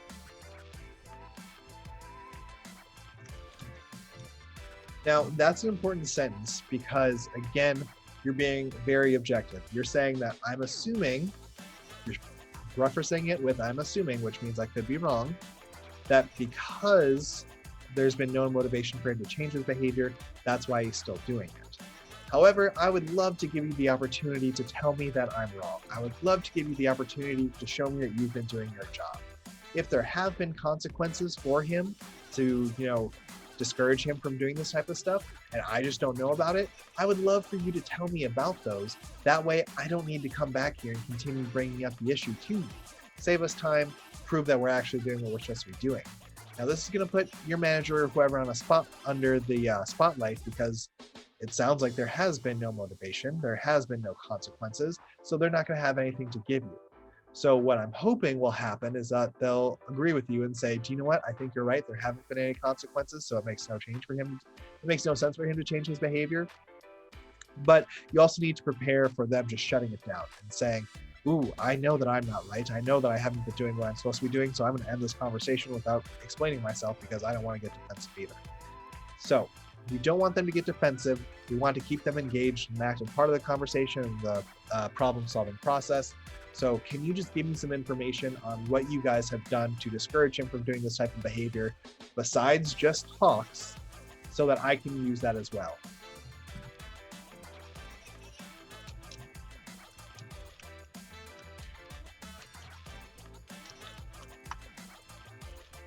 So not including talks I threw in there, because that's probably what their default's going to be, so we want to remove that so it's not a crutch for them.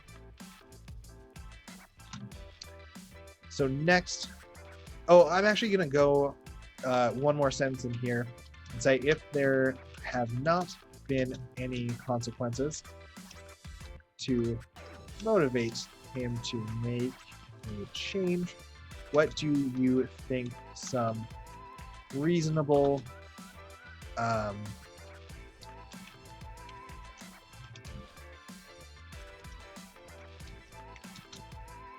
so I added in, if there have not been any consequences to motivate him to make a change, what do you think some reasonable and deliverable consequences would be? So basically, if you maybe haven't done the follow-up you needed to as a supervisor, that's okay. But there should be consequences in place if he does stuff like this. What do you think are some consequences that would match the severity of the behavior and that we can also, deliver? We can't, maybe we can't fire him on the spot because we don't have the authority to do so. So what can we, as you and me, do given our authority and power? So again, this is getting your supervisor more involved because they are now being impacted by this person's behavior because they're having to make decisions, they're having to help come up with plans, they're having to discuss it with you. So the more that this person's behavior is impacting you, the more that you're going to have to impact your supervisor. Next, identify separate positions for response. Next, identify separate positions and responsibilities for education, general knowledge about the inner workings of the company. This is an idea you can bring up to your supervisor and see if they can run it by HR or if you can.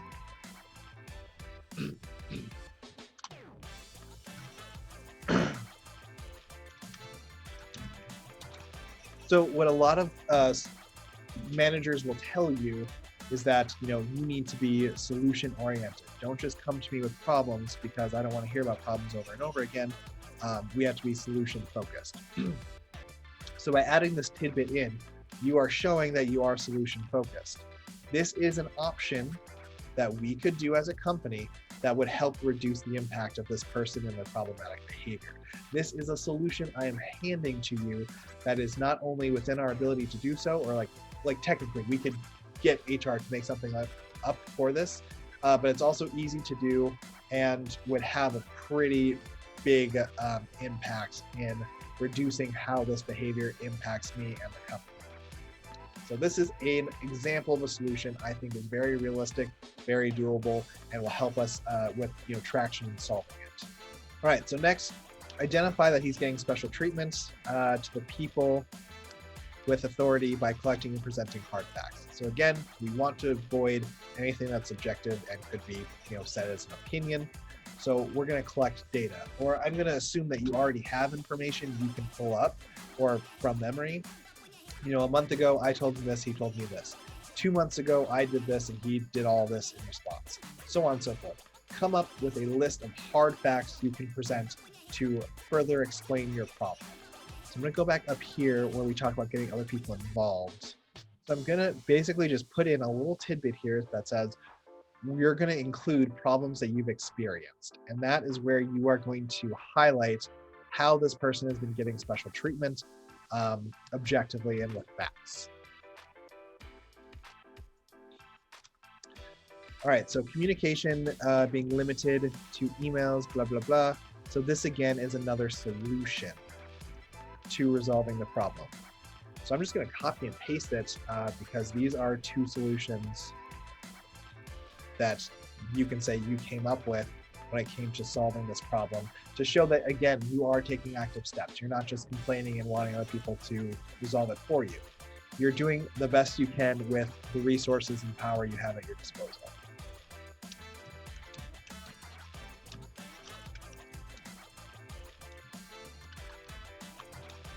So I'm going to put, I have two ideas that can help. Could HR, create the responsibility, education, inner working stuff? And then can I choose to limit my communication with him to emails and texts in order to book meetings?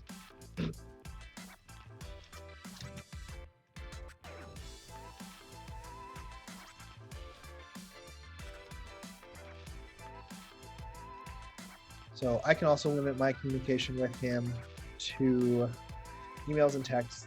That's not. And then, okay, so we put that in there. So again, that shows that you are very solution driven. We need the company to create a responsibility and easily accessible list so people can learn, oh, we already kind of covered that. We already covered that in the solution. Because that's something that you're going to say HR can do.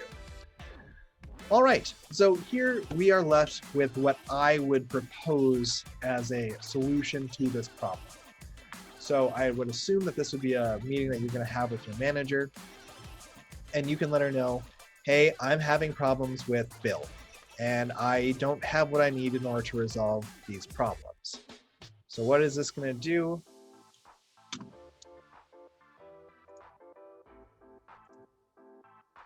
Nope, that's not what I wanted.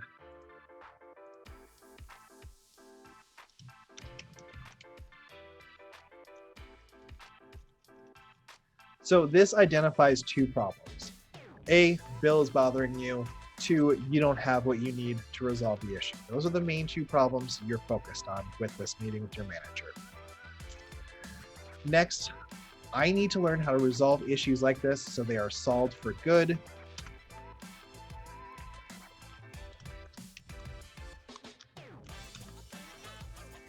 So here you're identifying the goal. I need to be able to resolve problems like this so they are resolved for good and don't come back up, not only as part of my position, but as part of my career with this company. Basically, I need to learn how to do things. This is the goal.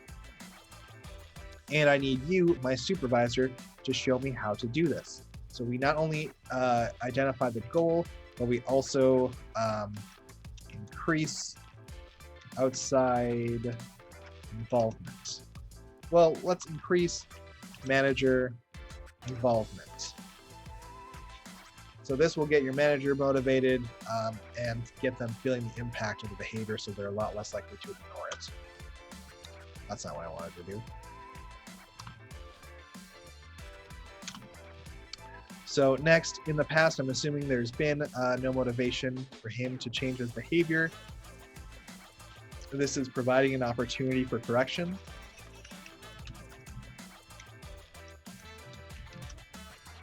Providing an opportunity for correction is really important because it gets people very involved in the conversation because they're feeling the need to correct you. So for example, if you and I are talking and I want to learn more about where you shop without asking you about where you shop, I might state, hey,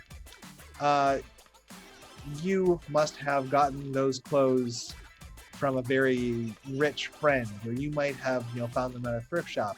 Or I'm going to say something that I know is very, very, very unlikely to be true, because by saying something incorrect, you're encouraging people to correct you and talk with you and engage with you. And that's really what we want from your manager.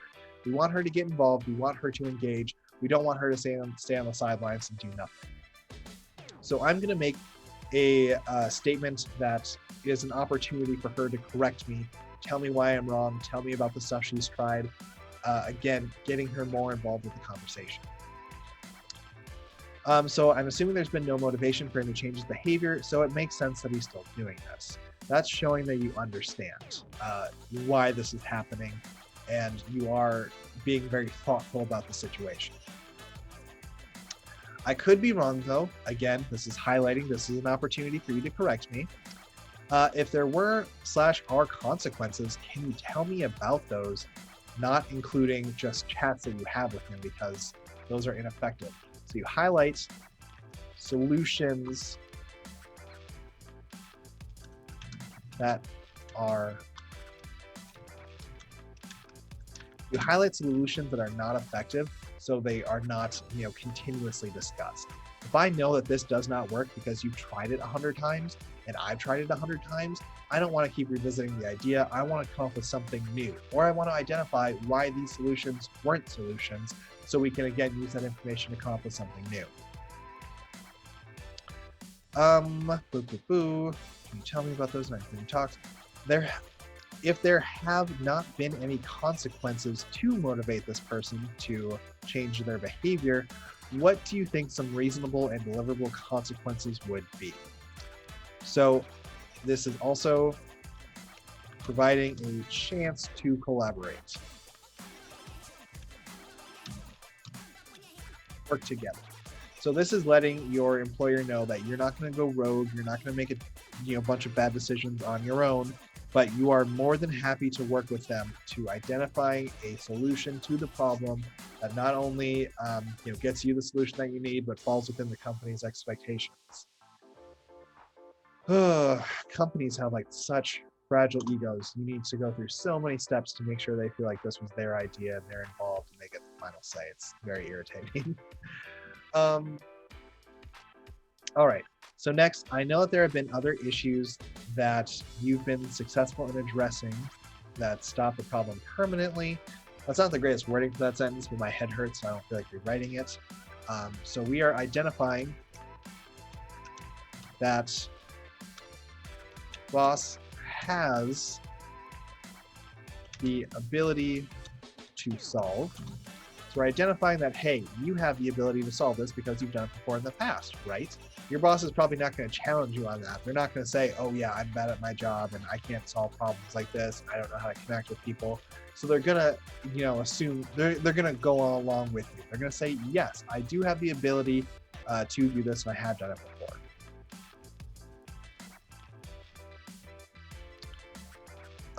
And then you stating, I'd love to get more people involved in this so I can learn from them as well. So one of two things is going to happen. You're either going to be told yes or no. If the answer is yes, then you're going to get more people to support you and find solutions. If the answer is no, then your supervisor is essentially saying, this is my responsibility. I need to correct it. I don't want other people involved. So that kind of puts pressure and incentive on her to actually start addressing the issue and resolving it instead of just ignoring it. Because if she continues to ignore it, then other people are going to get involved, and I'm guessing that's not something she wants.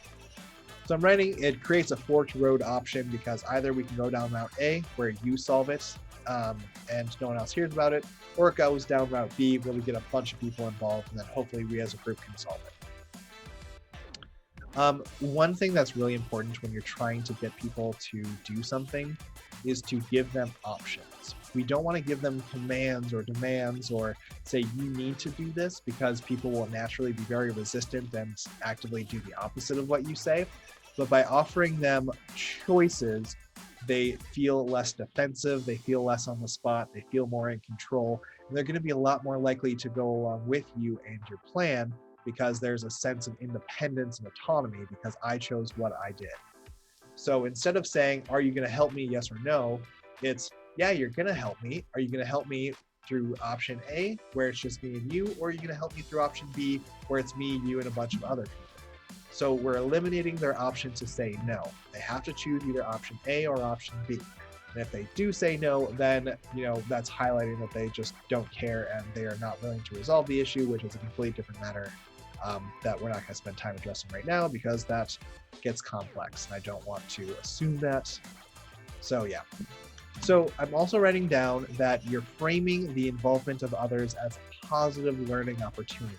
This is not a threat saying you had better do this, otherwise I'm going to do this. This is just saying, hey, I really need this problem solved. Do you think we can do it together, or do you think we should pull in some more people to help support us?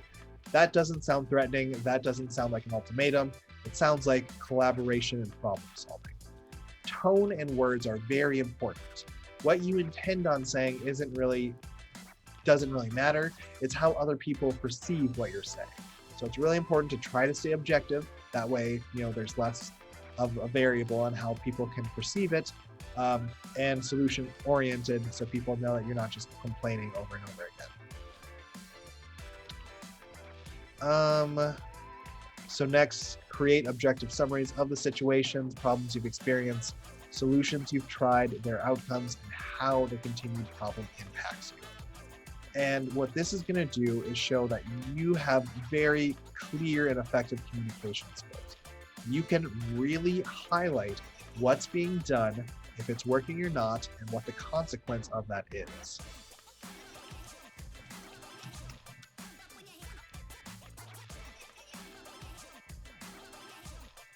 So this highlights your communication willingness and abilities. Willingness is very important because a lot of people don't like sharing their problems with others. So it's it's a great look that you're willing to be very open and honest about your problems, as well as communicating again objectively. Really kind of makes people enjoy working for you because you're clear on what the goals are, what the issues are, what you're hoping to accomplish, what's been tried before. Essentially, you're taking the guesswork out of it. They know that they can trust you because you are very clear and concise with how you provide information. All right, and finally, I have 2 ideas that could help. That shows that you've been actively working and you are a problem solver.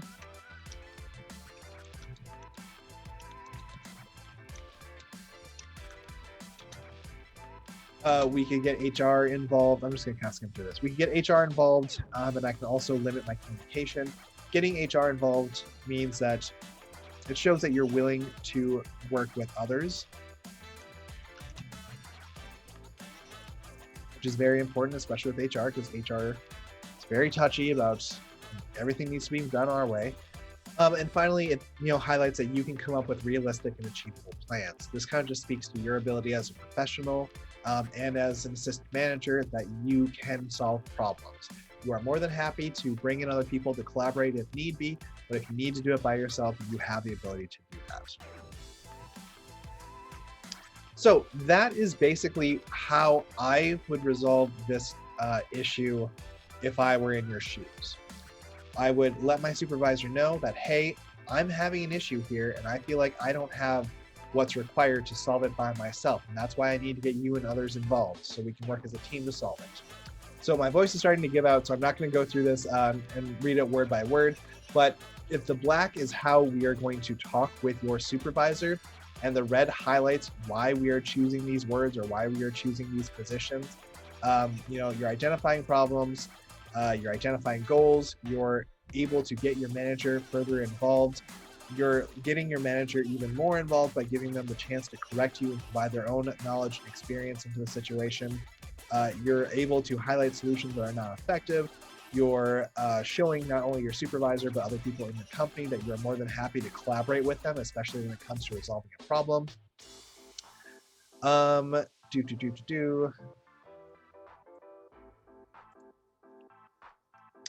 You're using a couple of different ideas, like creating a forked road option. You're identifying that your boss has the ability to resolve this problem. She just needs motivation to resolve it. You've identified that you are open to learning from others within the company. That's a really good thing. You highlight your ability to communicate with others, which is very, very important. You're actively working on the problem, which shows that you're a problem solver, and you can come up with realistic and achievable plans, meaning that you can be effective, even when faced with a very complex and difficult problem.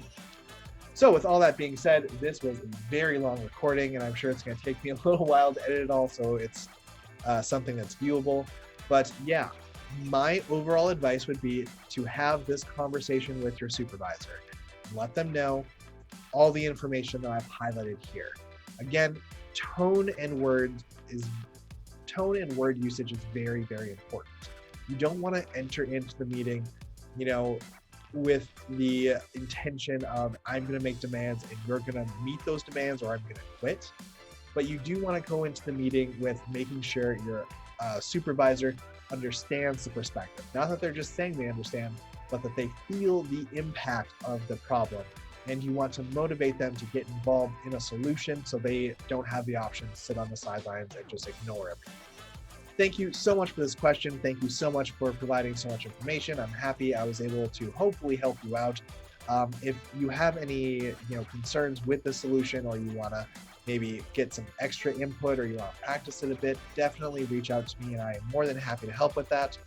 But yeah, otherwise that's it. This is the DIPS method. This is how I problem solve, and this is the solution we came up with.